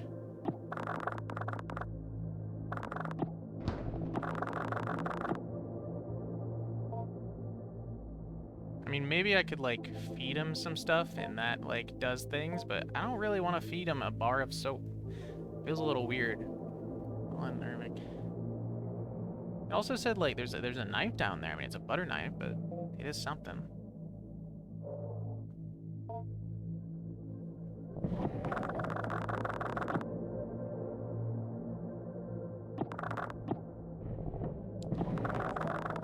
We've already searched this, but doesn't hurt to try again. Okay, let's go and do something. All right, Grandpa. Whoa, Grandpa. Hey, Grandpa. You examine Grandpa, noting its movements, respiration, and general mood. Grandpa seems fatigued and almost anemic. Some of its spines appear brittle. Perhaps it would be more cooperative if it was fed an iron-rich meal like meat. It said not to feed it meat, and I also don't think I have meat.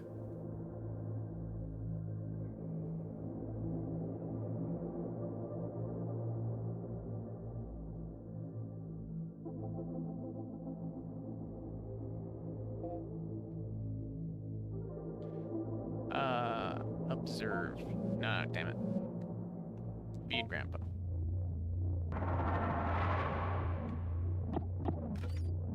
Alright, Grandpa. But that is all. That's fine. Have some of that. Have some of that good food.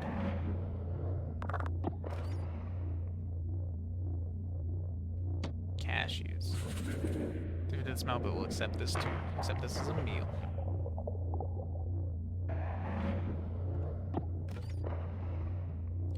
Probably not that. What about this? Sure.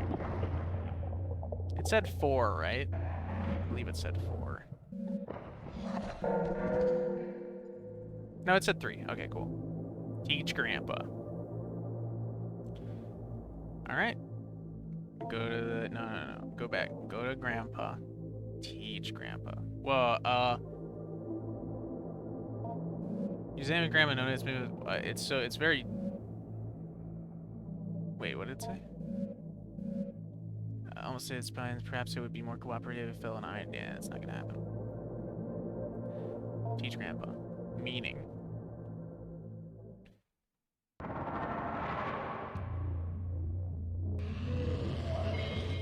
Get taught. Get super taught.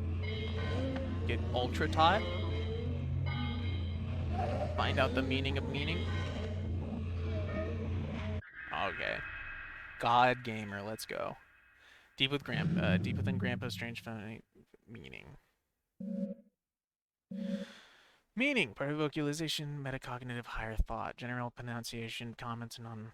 We further delve into the abstraction with Whiskers, partially or perhaps for the most part for the purpose of determining the origin of its revelation that preceded its death. Dr. Hart has begun to theorize that in the process of death, the structure of Whiskers is compressed back into the more phylactic nucleus, and then later, upon re-establishing the nerve netting that is laced through its spines, it slowly reassembled and redeployed as needed. I do not think this is the case, for I can only plainly see that that for growth cycles in which Whiskers is not receiving our pronunciation vocabulary lessons, that its capacity general for comprehending its environment is greatly diminished. In the simulated conversations we carry out, Whiskers struggles greatly or else does not participate. In any case, we press on with our lessons and heed Dr. Hart's caution regarding terminating the growth cycle before Whiskers' allotted growth time passes, or if it appears to be becoming just a little too competent at appearing human. You step away from the bar and shut it up. Yeah. Hey, Grandpa.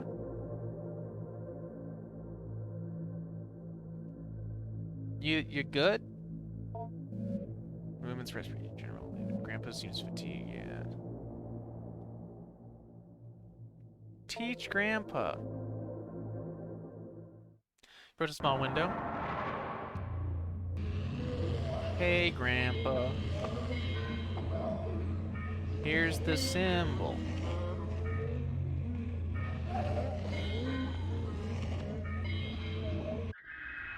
Pog. Oh man, yeah, Grandpa's a little tall. Probably 6 foot. He's a big guy. Yeah, by vocalization, pronunciation, there is nothing. What? They appear to be nothing written here, or if there was, it was thoroughly erased. Of symbol. Interesting. Go to Grandpa, attempt to communicate. No response. I don't have food. I don't have, like... I don't have anything for you. I don't have meat. But I can't not watch. I know, right? He's just sitting down. I don't have meat for you. I can't give you meat either way. It told me not to. So we'll end this week, I guess. Because Grandpa doesn't want to talk to me.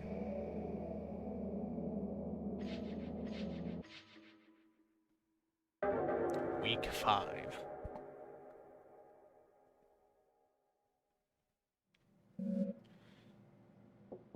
Who could that be?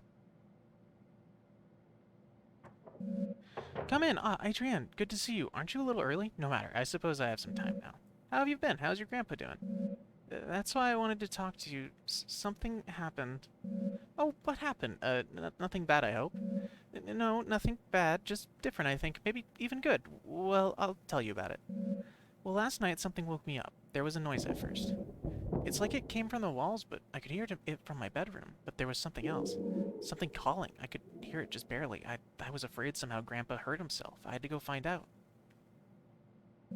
I went downstairs in the vent. The place where I first found Grandpa, or what I grew with him, it was open. Do you remember how I told you about the vent in the ceiling behind the bars? I was thinking he had climbed up into it. He had gone so big he could have done that. Maybe he had gone trapped somewhere in the vent. I had to go see. Go into the vent? No. I don't want to. I got inside. I heard the calling again. More clearly this time. Grandpa was definitely in the vent somewhere. I could feel him hearing my thoughts. I got that weird feeling, a sense in the air. I had to go forward. No, you don't. You could leave. You could run. You could book it away. That's not good. As I moved in closer, the vent had stuff in it. The kind of slimy, hairy stuff Grandpa would leave around a lot. He was definitely close. Something was there at the end. But it wasn't Grandpa. It looked maybe like he had made it, though.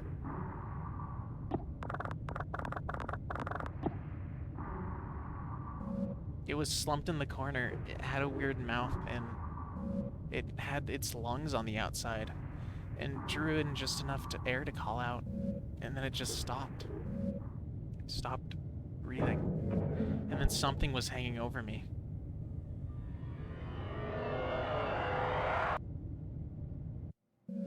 And then I woke up in my bed. In your bed? Adrienne, it sounds like it was just a quite dreadful dream. Are you alright, by the way? Wait, your face is twitching, like you're about to have a violent sneeze. It's fine. It's just Grandpa. You see, it took me a little while to figure it out, but later when I was brushing my teeth, I saw one of Grandpa's whiskers poking just out of space under my eye. And I started to remember how in the vent he hid inside of me. It was so fast I could barely remember, but soon I started to feel him sliding around in my head, behind my forehead and behind my eyes and nose. It doesn't hurt at all. It's just ticklish. I'm glad I can be with him. Oh, I can feel him now. I think he wants to meet you. Part of him is moving down my arm. Oh. I'm starting to get worried, Adrienne. You really should not be twitching like this. I should walk you to the nurse's office. Come on, let's go. You should really meet him. I've told you so much about him. Here. What are you doing, Adrienne? You're starting to look very ill. Please, just wait. Just stay still. He's gathering, waiting at my fingertips. Why do you look like that? You don't have to be afraid. Look.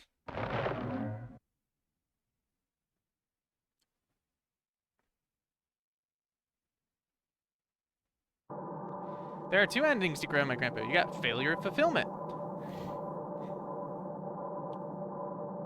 Okay.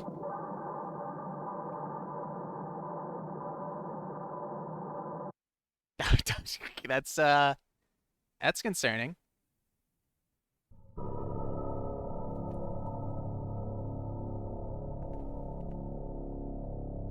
Well,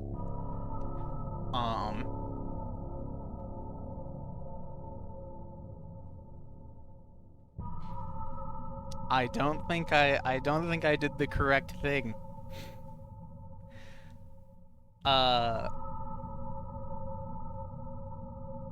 What if I just fed him a bunch of shit? Like, what if I just went to the kitchen corner and just started preparing food? It's like, here, give him, like, a battery conceal. Battery conceal into the soft pear flesh. And, like, a bar of soap.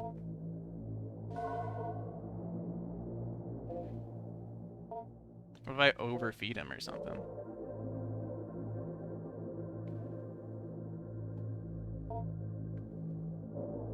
Go to Grandpa.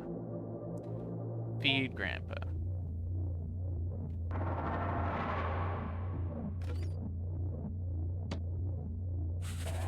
I detected the feeling I will accept overfeeding. Causing some indigestion. With a sudden lurch, empties his stomach onto the floor. The contents pull together in front of the cage.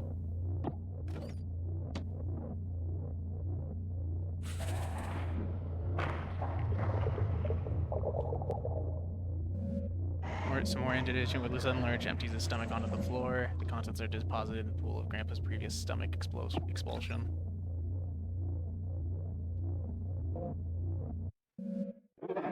Hero makes a plaintive whine, clearly disappointed in the lack of sustenance, dejectedly in its favor. Okay. Examine stomach contents. Oh.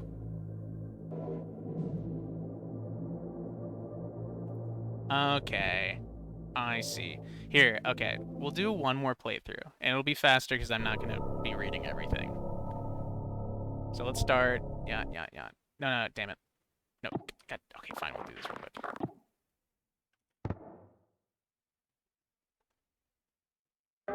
So that's where I went a little bit wrong.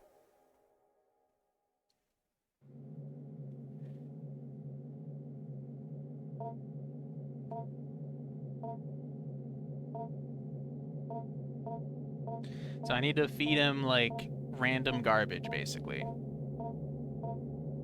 You're about to see the trash speed run.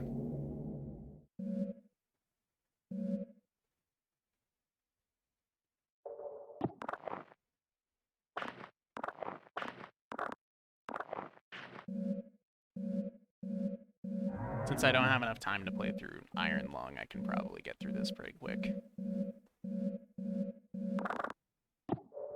Alright. Can't go over there. Trash pile.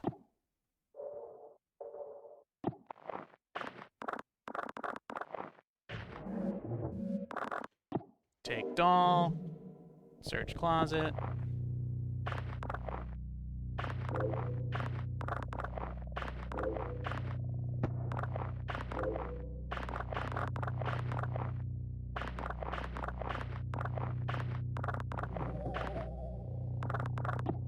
Okay. Yoink that. Yoink that. Cool.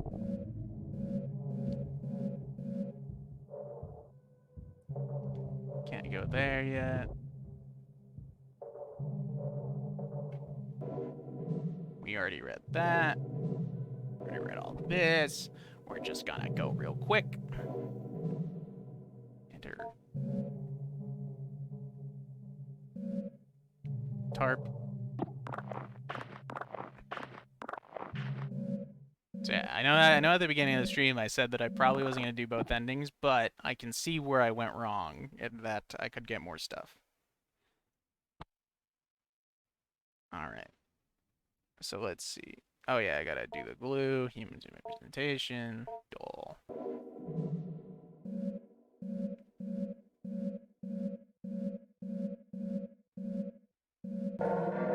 Gain the conversation topic. I probably need to, I'll probably still talk to him as well, because we're gonna have to search a lot. We're gonna basically be a trash speedrun. A garbage collector, let's go.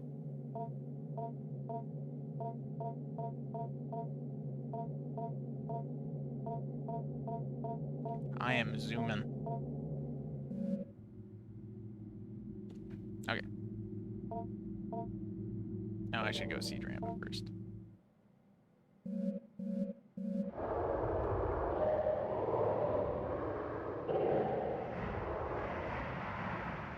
Fair enough. Sup, Grandpa?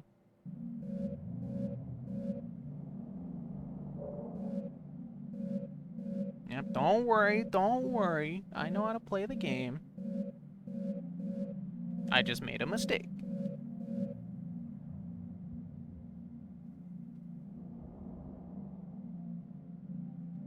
So let's see. Go here. We're gonna have to grab this. Dunk. Grab that.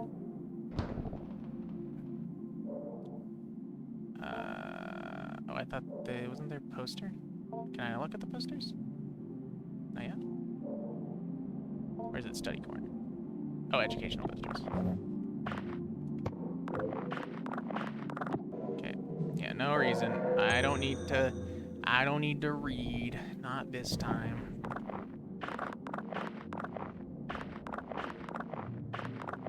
I don't think these fill up with trash, if I remember correctly, so I probably don't need to check these again, but we'll see.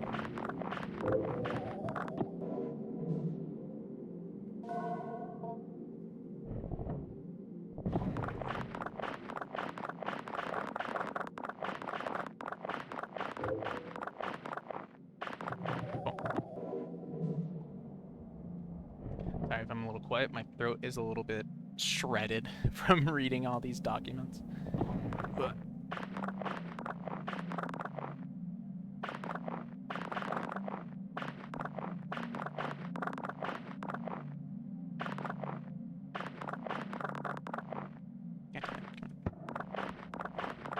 there we are.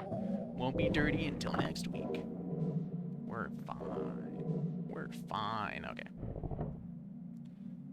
And we can't use this yet. Nope. Okay, trash pile. Search trash pile.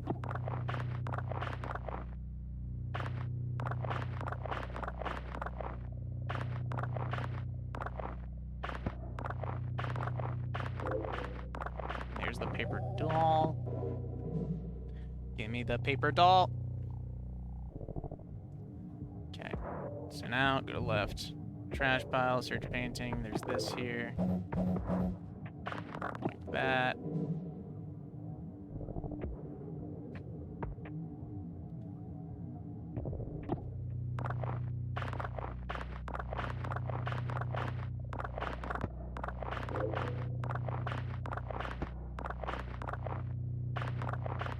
We did it. Okay.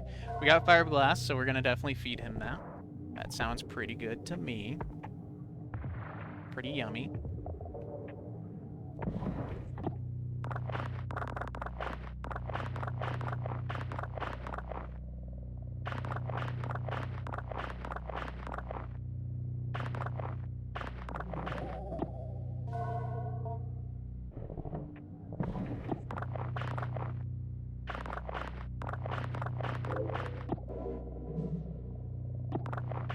I am going to make this the cleanest world as fast as possible.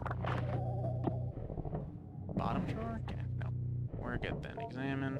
That's all we needed from there. Now we just need this trash pile, and then we're good. Corroded battery pog. Trash collector speedrun. Exactly.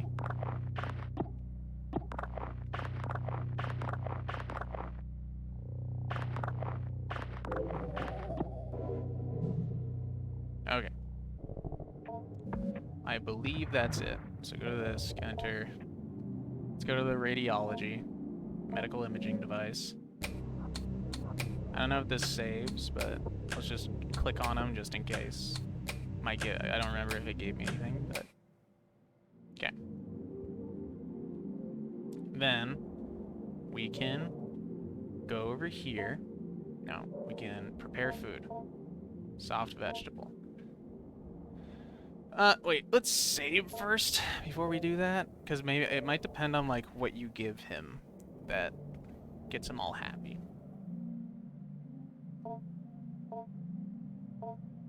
So let's go for battery. Batteries are definitely included. Now we go to kitchen, prepare food for your vegetable. No, not prepare food. Damn it. Go to grandpa. Observe. Sort of cooperative once fed. Yep. So feed grandpa. No.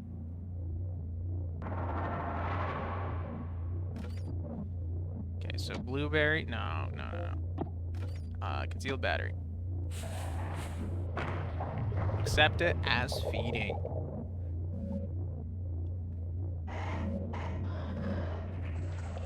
threw up. Awesome, Pog. Grandpa finds this palatable.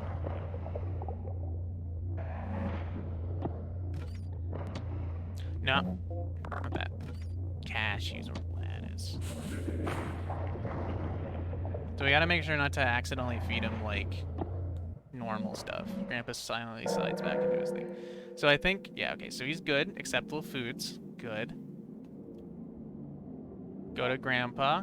Examine stomach contents. We got a key. Somewhat still wet. Gross. Okay, so now we go back to the cabinet. Bottom drawer. You can try the safe lock with the key you found. Pops open. A photo of a mother as a young woman. The recognition of this face kicks off a cascade of emotion and meaning deep within your psyche.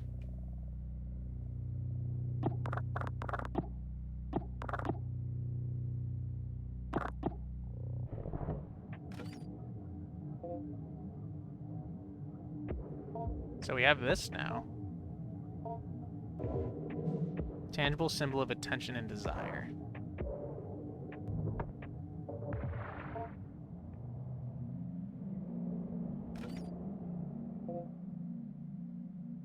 Go to Grandpa. Offer mother doll.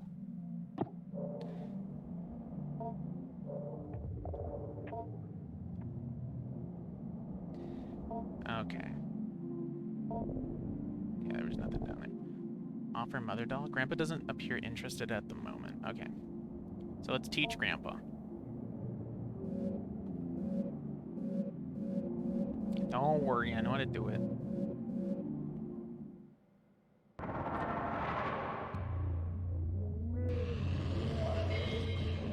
Get taught, Grandpa, nerd.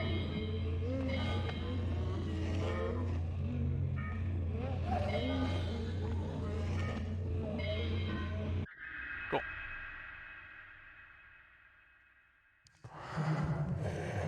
Grandpa. Okay.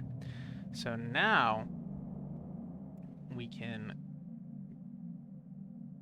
let's see. What did it say? Grandpa recently emptied its stomach. Pog. So now teach him one last word.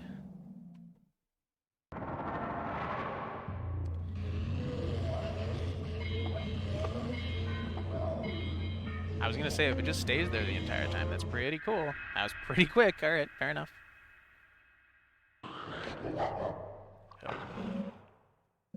Alright. Okay, let's go to Grandpa, and let's attempt to communicate.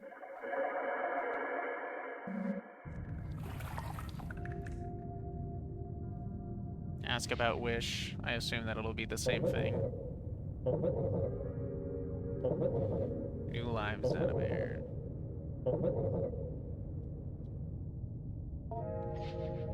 Oh, thanks for the hydrate, Maz.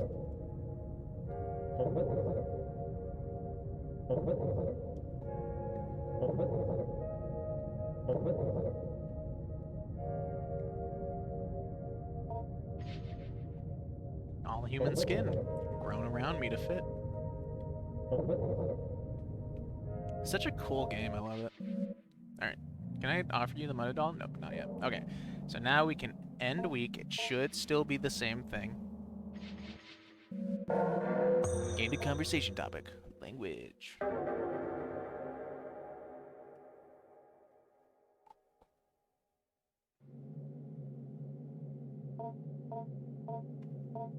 I need like a visual novel like skip button to like just blast through the text. Just until I get to a point where I haven't been yet. I'm assuming yeah, let's just go study corner. All the file cabinets are filled with garbage again.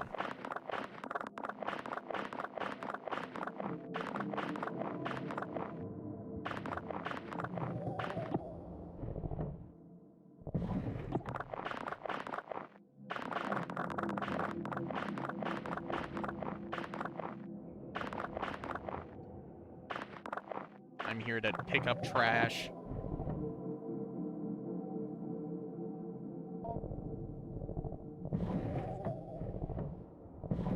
Oh, cool. Alright, that's all done. That's all done. Cool. Go to the kitchen, fridge, a pear, lower fridge, a strawberry. Nice. Not an exit game. Do not do that. Okay, let's start with this trash pile. And we got a kiwi pog.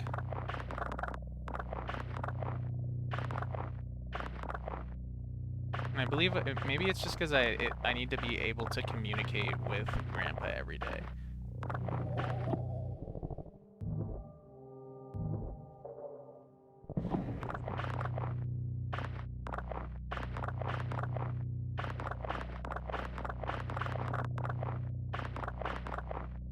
Come on.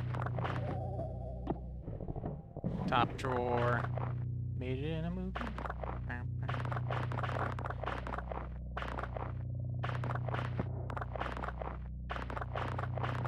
Just slamming my hand down as fast as possible.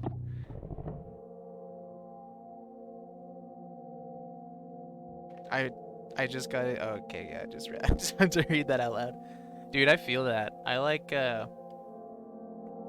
went to the doctor recently for like a multitude of reasons, but one of them I was like, I might as well like see how an ingrown toenail. And like I had like an ingrown toenail that was like giving me troubles, and I was like, God, this is real annoying. And it was just like, it wasn't like, your average everyday, like, mildly like painful, like ingrown toenail. It was like I would lay a blanket on top of it and it would be like searing pain, like ingrown toenail. And I'm like, I might want to get like that checked out by a doctor, and I also need to go to the doctor anyway for other reasons. So might as well do that all in like one trip. It's like picking up food on your way home. That day that I need to go to the doctor was the day that the pain like finally just stopped and my toe was completely fine. And I was like, you gotta be kidding me. But it hasn't given me anything. I also tried like what is it? It's like I could just like, I take like a razor blade and cut it out, but that's just a bad idea.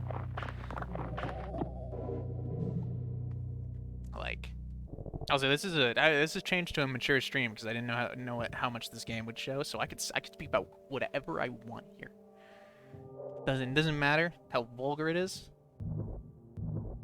It's respectful vulgarity. Okay, we didn't pick up any other like illicit things. Prepare food, fruit or vegetable. A potato? Sure, we can yoink it in the potato.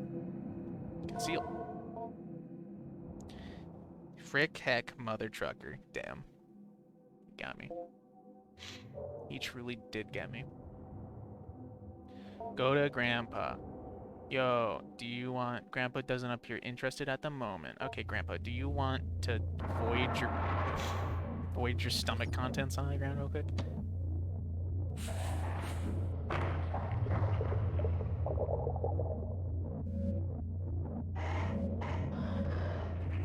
Okay. So here's a kiwi. I don't want to give him a pear yet. I want to make sure not to give him the pear because since I can conceal something in that, I don't know if I'll pick up anything tomorrow that I'll be able to conceal something in.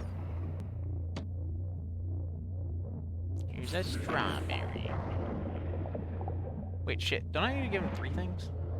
Oh, I can give him cashews. Okay.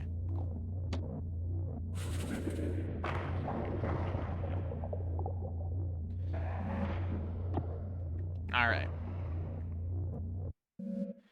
So it should be good. You have 3 digestible food and 1 other. Sweet. Okay, Grandpa. Give me your stomach. Well, now we can cut open whatever the bulbous things are. So these. Bulbous growth. Carefully make an incision into the growth with your scissors. It is now possible to look inside. Bulbous growth. Hearing the oily cavity has a powerful smell of rot arises, and many small increate beings lay motionless and dead. However, you just barely hear a near-silent slithering of something, or maybe it was just your imagination. Hog. Oh dear.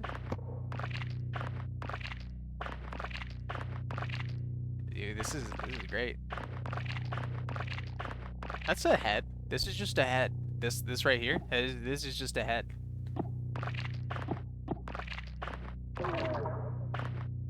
All right. Anthropoid remnant 1. A self-sufficient animal form knit together from years of ambient thoughts left to crawl around the basement. Grandpa may enjoy the flesh. Nice. You have gained a conversation topic. Little friends. How cute. Is there another bulbous growth? Bulbous growth. It is now possible to look inside. Slithering of something. Alright, let's get it. This is also just another head.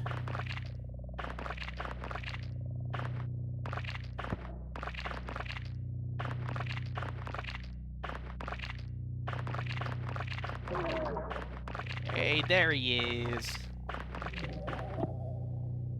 Anthropoid rabbit too, so Grandpa may enjoy the flesh. Pog. You love it when Grandpa enjoys the flesh. I looked at this, right? I'm not dumb. Okay, I'm not dumb. Cool. Cabinet, yeah, everything's fine over there. Alright. We also got that. Okay, just making sure. We're not gonna feed him flesh yet.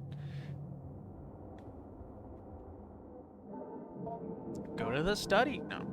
Go to Grandpa. Hey, Grandpa. Do you want a mother doll? Not yet. Teach Grandpa life. Life.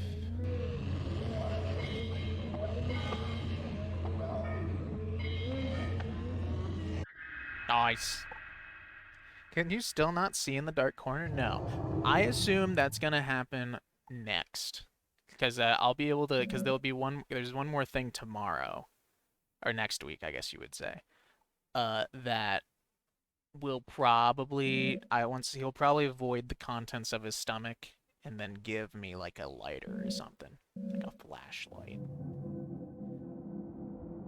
Go to Grandpa. Teach Grandpa. Indecision. And we actually did get a new conversation topic. So, Grandpa may have some more information, more teaching variables for us. I've got it. Why are you so fast today? Yeah, apparently this pentagon is very indecisive. Oh, yeah, hopefully, yeah. Indecision. Okay. So now, go to Grandpa. We attempt to communicate. He opens up his knitted skin. He slurps down. So we'll ask about Wish first of all. We already know this. There's one more conversation topic. I'm still gonna read them all because it could, you know, they might be like a trigger for something, but...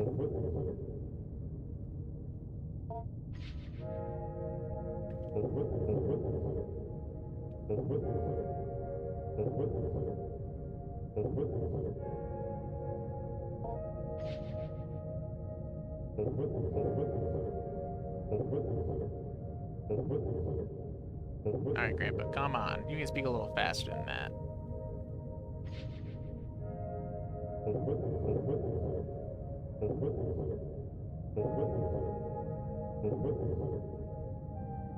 Okay. Little friends. I'm so on your belt tongue. Little ones, they grew like the seeds off my skin. Worms fall off my body.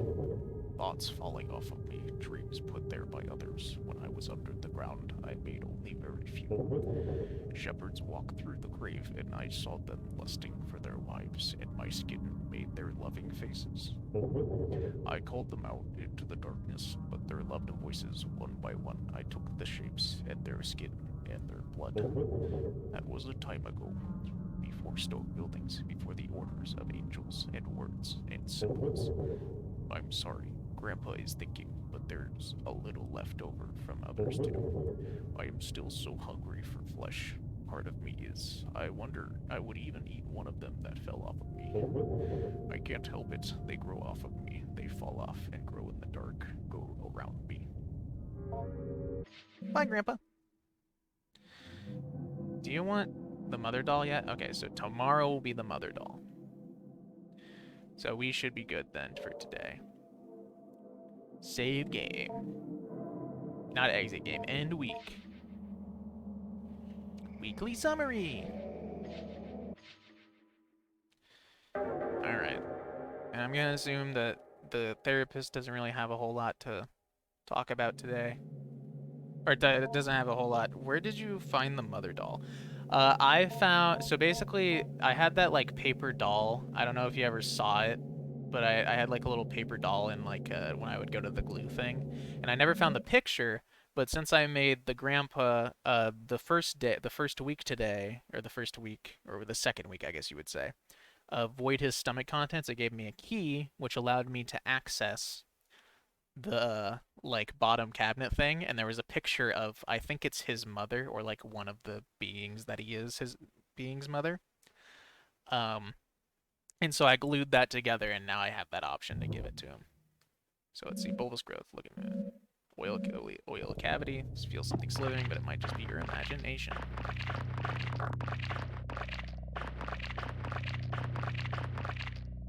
I assume this won't give us another one, but I'll clean it anyway.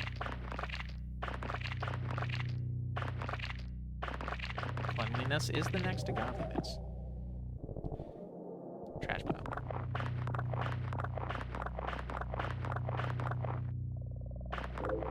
There's Abara, so that's what I gotta feed him.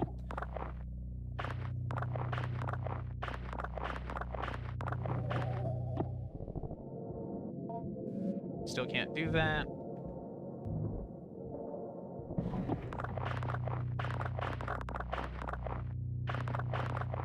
I'm pretty sure I don't have to like clean all of these most of the time.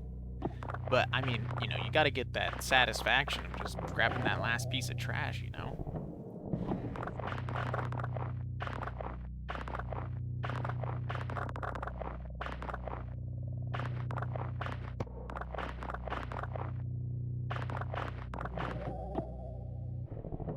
Okay, bottom drawer.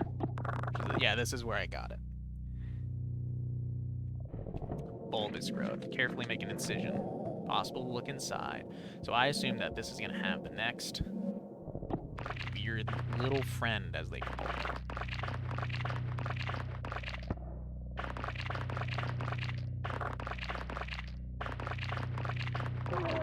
There he is.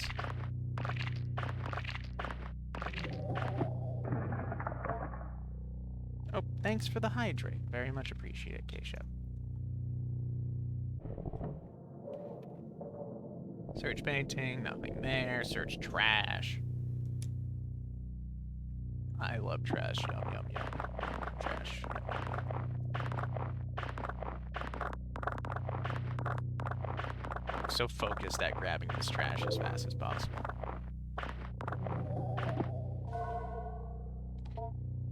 Alright. Trash pile. Search trash pile. Should be the last trash pile in this room for right now.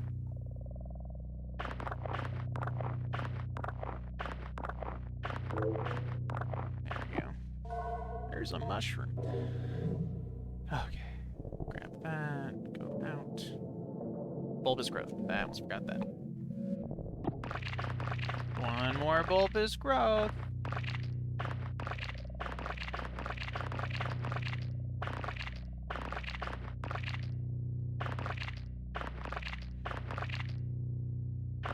Let's see, how long have we been streaming for? Damn, 2 hours and 16 minutes. So yeah, I would finish the first run around like... Oh, I didn't finish that. Whoops. Oh, shit. Okay,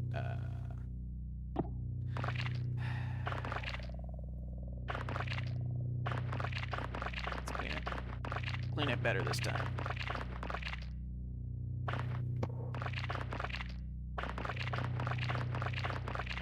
I remember what I was gonna say. So I'm so focused on cleaning up this trash.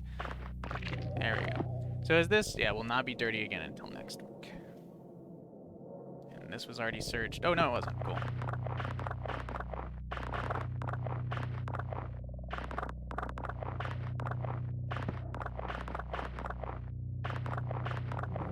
Cool. Will not be dirty again. Okay, let's go make Grandpa void his stomach again, and then we'll be great. Did we check the fridge? We did not. We did not. Jackfruit. Apple. Soft fruit. Pear. Bar of soap. Concealed. It's been concealed. Save that. Okay, we don't have to search that anymore. But we gotta search the cabinets because they're probably dirty again. So again, there's probably nothing in here, but cleaning is the reward in and of itself.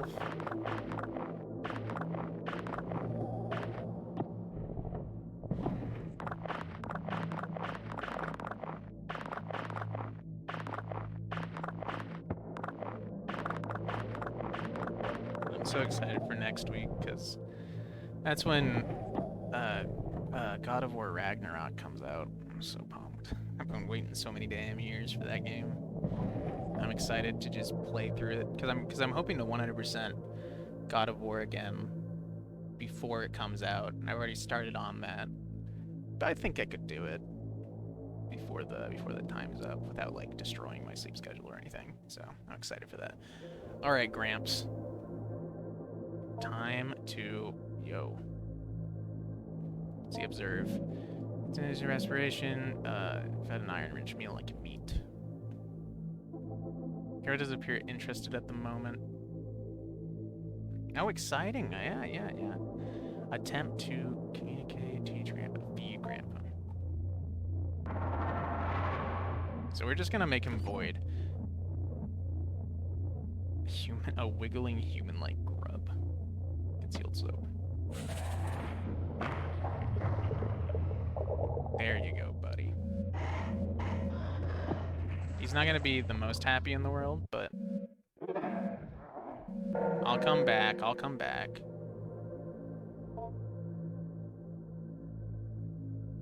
Salmon stomach contents. A flashlight still functioning. That's a bit surprising. Waste bin. It was like... okay, we can go look at it. Bookshelf. Let's go back. Let's go open up that bin first. Study. It was documents, easily written note, termination procedure. I believe it's termination procedure. 323245, 323245, 245, 323, 245. Lid unlocks, and with some effort, you move the heavy lid off the bin. A photo of your father as a young man. The recognition of the face kicks off a cascade of emotions and meaning deep within your psyche. Interesting. Bookshelf. Discourse on the subordination of hidden beings. A classic of alchemy. Okay. Reading. On 3, virtue of 3 prudent when dealing with devils, seen or unseen. 3 splendors and terrors of God's creation inhabit the world of both seen and unseen. And just as one will not grapple with a lion lest they be a fool, one will not approach a being of the mind or aether without foreknowledge thereof. There are beings with no form, hiding between towering columns of air, and only appearing by slipping into the heart or mind of evil and unclean men. But still are there more beings which straddle the realm between the seen and unseen creatures, feeling through the air to see the heart or mind of men. It is only by God's grace and his angels and servants crushing these beings under heel that a magician might compel them to the magician's will, and so a magician must be perfectly clear and unerring in intent and ritual granted to us by God, or else the devils, seen or unseen, will devour them, that being their nature. On the nourishing of devils of a particular type. Certain devils of a particular nature are nourished by the element of fire, others by attention and prayer given to their idols, still others by stranger and more obscure means. By God's grace, the requirement for nourishing a devil as part of a contract only requires a token of these givens. That is a symbol. If a devil hungers for after flesh and would strip a man to his bones in its devouring, the devil's hunger in nature, which thirst for flesh, can be held in abeyance in the ritual act of giving blood, in only a few drops. However, the contract must be completed in full, for if the magician errs and does not provide in the devil instruction and guidance, the devil, once abjured to do no harm upon the magician, will return to its devouring nature. A simple paper doll.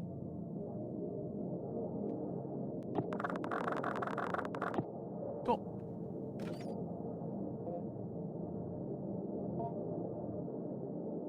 Dad. Paper doll 2. A tangible symbol of desire.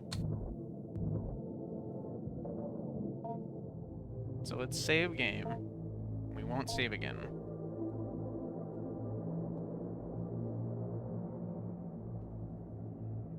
So let's feed Grandpa. So only a little bit of blood. So 1. It gave us 3, but I think we only need to give 1. Seem excited by flesh smell and Cilia waves in frenzy. The meal appears to be particularly well received. Your offering of flesh stirs something within Grandpa. From within the folds of his body, a wry proboscis-like appendage begins to emerge. It may be worth taking a look at after this feeding. Knowledge you have recently acquired has given you access to new conversation topic to discuss with Grandpa. Proboscis. Oh no.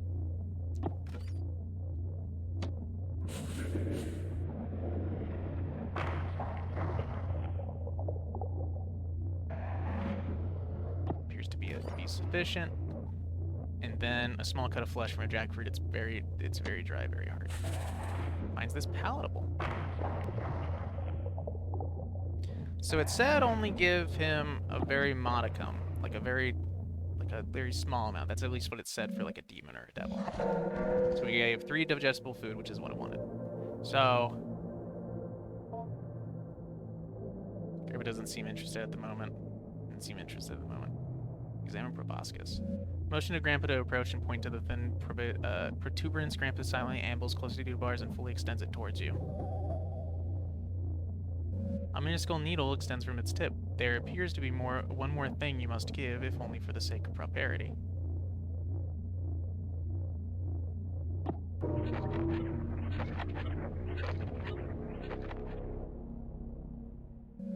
Grandpa has appreciated your blood offering and will receive a symbol or totem from you now, although only 1 per offering. As the blood-filled proboscis retracts back into the fold of the fabric, you step away from the bars.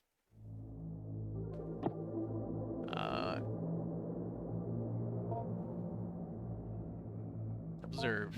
Examine Grandpa, noting its movements of respiration and general mood. Grandpa appears content and ready to cooperate. You approach the bars and hold out the mother symbol you created. Grandpa's spines quickly reach out and envelop the doll before drawing back. The doll quickly vanishes within the folds of Grandpa's skin. Constructing and then offering your mother's image to Grandpa, symbolically sated by blood, instills in you a concrete sense of completion. Grandpa gives a soft, affirming grunt as it senses deep within your mind the ritual transformation of your desire. Although Grandpa must receive both a mother and father totem before the fulfillment of your wish is assured.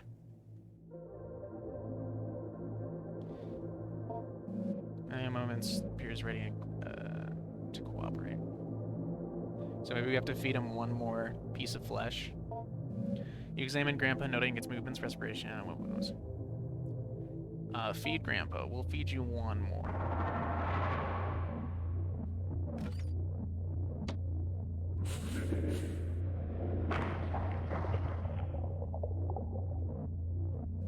Appears to have been particularly well received. Offering stirs your appendage. Looking at it. Grandpa grunts its appreciation. W-Pog. Okay, now, go to Grandpa. Offer father. Grandpa doesn't appear in. Oh, I gotta. Ambles towards you. Alright. Only the sake of propriety.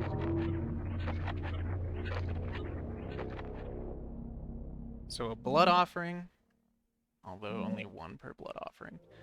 Okay, so now we can give you the father doll. You approach the father and hold out your father's symbol you created. Grandpa's spines quickly reach out and envelop the doll before drawing back. The doll quickly vanishes within the folds of Grandpa's skin. Constructing and then offering your father's image to Grandpa, symbolically sated by blood, instills within you a concrete complete sense of completion. Grandpa gives a soft, affirming grunt as it senses deep within your mind the ritual for transformation of your desire. Although Grandpa must receive both a mother and father totem before the fulfillment of your wish is assured, knowledge you recently acquired has given you access to a new conversation topic to discuss with Grandpa. Completed contract. Okay. So we'll teach Grandpa, and I still don't want to save yet, just in case I mess up. There is something, or I messed up already.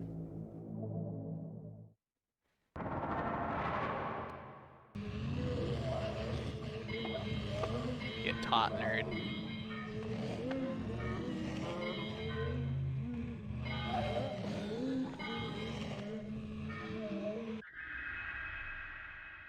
Alright. We've officially taught him meaning. Okay. Then we'll go to Grandpa, teach Grandpa, vocabulary word. Here's symbol.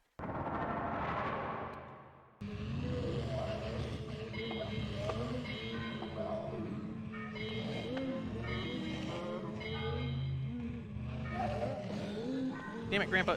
Just learn L. There we go. Symbol. Okay. Grandpa. Attempt to communicate. Grandpa accedes your request. It approaches the bars and begins to unknit its skin. Grandpa, though still not fully formed, is revealed and may be fruitful to speak with it if it can respond. Hey, Grandpa. Ask about wish. It has glasses. Grandpa loudly clears its throat before gently responding in a lucid, well-projected voice. Ah, you're asking me about your wish. When you wished for me to come back, that's when I knew I would. Your desperation was strong, and your wish for your parents, well, if you give me what I want, I'll give you what you want. You know I love you. I am for you whatever you want, and I love you just as much as you love me. But desperation and love is not enough. People deep down know they can't get what they wish for without some transformation. There is something that sits at the root of everyone's soul that understands the separation between them and eternity. You may desire something, but you know you will not get it without some movement on your part. So it is not enough to just wish, which you know will not work. You must wish, and a little more, to transform your intention into something that might fructify, or for desire to become reality. Oh my god, girl, you can't just ask someone about their shell. Oh, you're asking me about my shell. Oh, well, you see, I like to have something to grow in, something shaped like a person. It just helps to have something surrounding me when I don't have skin. Whiskers do the growing. My whiskers? Yes, you know, the hairy little things. I am a part of it, and it is a part of me. However, my whiskers are what heard you wishing for me to come back, and so they went to work. In the shell you provided. The shell also helps you envision me as what you desire. You have such a nice imagination. If I weren't in my shell, you'd have my whiskers as bowed and knitting together my face. That might interrupt the feedback loop of my reading your desires. And then acting upon my desires I have read, and then once again reading your reaction, we wouldn't want that interfered with. The material of the doll you put down is a good fit. It's not the most comfortable, but it's quite flexible, and thankfully my shell was able to adjust nicely to my growth.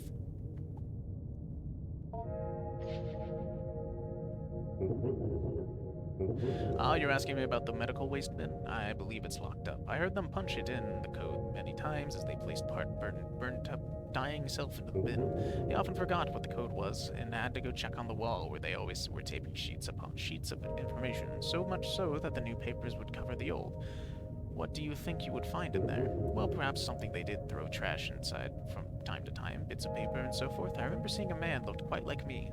His daughter had given him a photo of her new boyfriend. He threw it into the bin in disgust and joked with one of his colleagues. It may still be in there for all I know.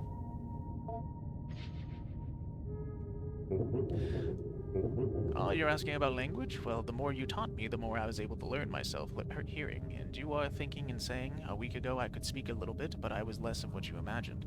Me to be not quite the talker I am at the moment. Part of what I'm saying is, of course, made up of what you expect me to say. I think I am very comfortable being open and honest with you. Because I am your grandpa, and I love you. It's certainly what makes up part of what I am. However, there is a part of me deeper down, the thing that created me, maybe. That undying nucleus is still answering for me as well, and is unaffected by whoever might shape what I become with their thoughts. Oh, you're asking about my little friends. Well, yes, they come from me, they grow around me in pockets of flesh and protoplasm. Think of them like dreams. Maybe I'll explain. Have you ever had a dream that was sort of like a bunch of people, places, and events you experienced, all mixed up together and jumbled up? It's a sorting through and disposing of the refuse of the mind. My little friends are like that, refuse, and in ridding myself of them, I am casting off the excess material I did not use in developing life forms. Anyone who comes close to me, well, they are my eyes, my nose, my skin. Their thoughts become mine and shape what I make. However, when I was alone for so long, I didn't have a lot of people near me. What you are thinking and expecting of me is shaping what I'm saying, how I'm saying it. Do you understand? And so, because I did not have enough input from my surroundings in order to put the material to use, the material falls off my body, crawls away, and usually dies. I am able to make the most of my material when someone is looking right at me, projecting who I will be, like you are now. What you are thinking and expecting of me is shaping what I am saying. How I'm saying it, do you understand? But barely, barely. We're getting there. Oh, you're asking me about my proboscis. It is just a little tube I keep to help me feed on blood. You could say it's my real mouth, but it's not really a mouth.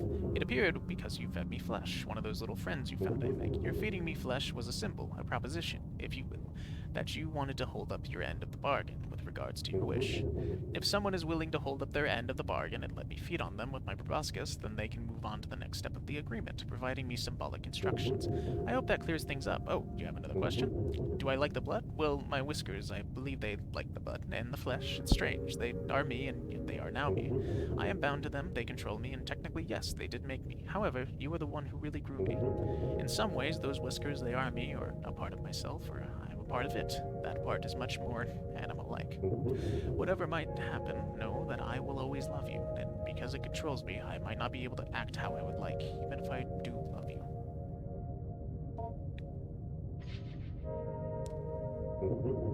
It clears the throat. Thank you so much for completing the contract. I'll definitely help you out with your parents. Just give me a little time and I'll be ready to act.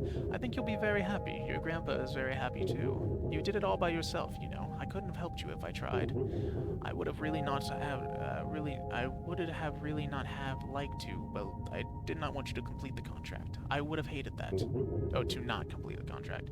But do you understand why I would have had to? Maybe you don't. So much of your lives are made up, and yet what comes to pass was always once a fiction. You doubt yourself and your plans before they are even begun, and you believe what is in front of you as if the essence of things was not something you put there long ago. Too much doubt can suffocate even the surest things. Only with patience and growth and nurturing does something become what it will be. As you soon shall see. It silently ascends back into the thing. So I think I'm safe to save here, because I think like I can feed him another piece of flesh, but there's no reason to, so I'm not going to.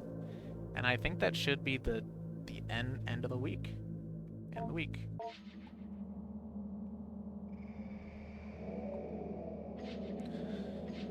Vocabulary card meeting.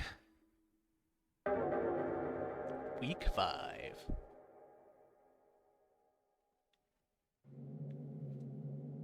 I met with Adrienne one final time in order to see if I could not reach some sort of resolution regarding her emotional trouble. In these past few weeks, according to the reports of her teachers and peers, she has shown a remarkable transformation in conduct. I would also add my voice to this consensus. It seems as if our time together much has changed, for the better. I am not suggesting our meetings were the sole source of her sea change. I think something has happened in her home life that has reoriented Adrienne completely. She seems to just as much as, at least in her usually esoteric way, when we last spoke. Something tells me something may have changed with Grandpa. Yes, well, something did change. I write down her words verbatim here. I went down the stairs like I always did, but I sort of felt like something was different. My parents weren't arguing, and I felt something had changed with Grandpa too. There was a weird noise, but I wasn't afraid. Oh, he doesn't break. He didn't break out.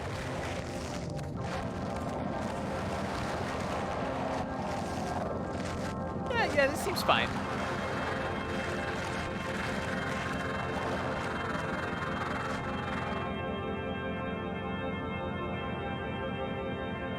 This seems okay.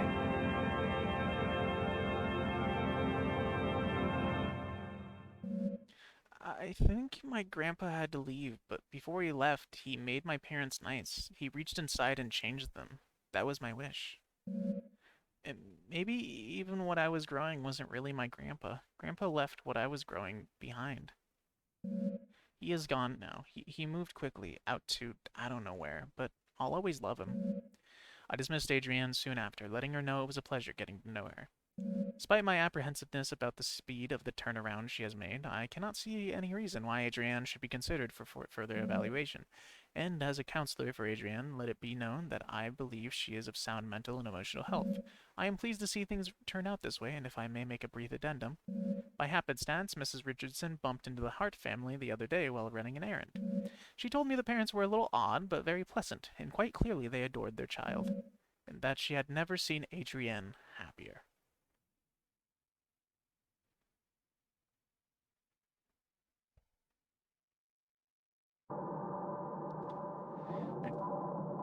You got the fulfilled contract ending. The child is the mother of her parents. That's the name of the achievement.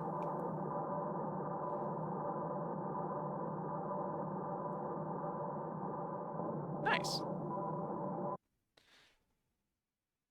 Now I'm curious. I just want to check what happens if I give him another piece of flesh.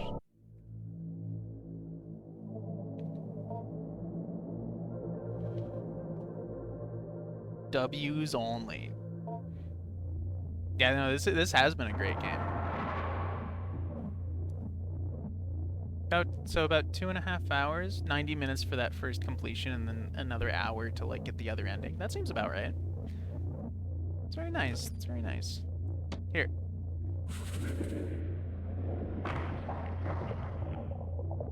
So let's see what happens if I feed him the last piece of flesh.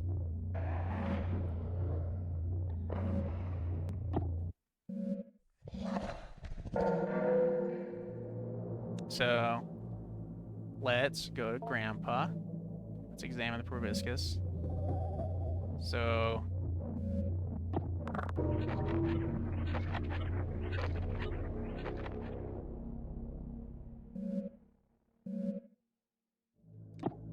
end week. So is this still the same thing?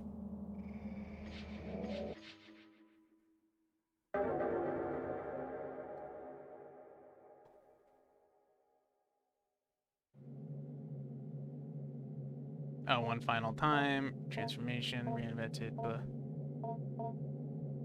Down your words verbatim. Weird noise, but I wasn't afraid.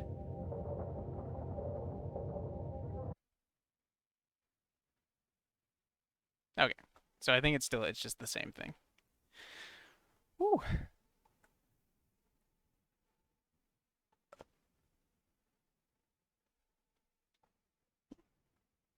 So that was pretty fun. It's a little spooky game. Also, I just noticed that they smiled. I didn't even notice that before.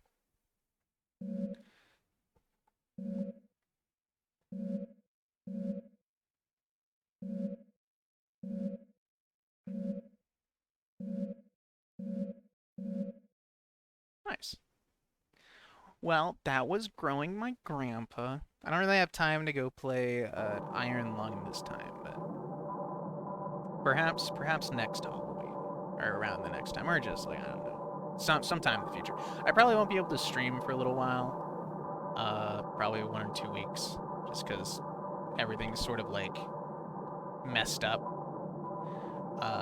in certain ways. So I'm probably not gonna be able to stream for a little bit, but I will definitely come back in the future to attempt to do that. So, without further ado, it's been a very wonderful time. I highly recommend if you like this type of game, Yamis is just a great, like, goofy. Like, a lot of his stuff is based around, like, body horror and just weird shit. Like, super, super cool stuff. Like, Discover My Body, that's the name of it. Discover My Body, great stream. I hope you have a great rest of your birthday. Thank you, Keisha. Thanks to everybody who joined up. But yeah, without further ado, it's been a wonderful time streaming for y'all. You have a wonderful day, and have a happy Halloween. Sayonara.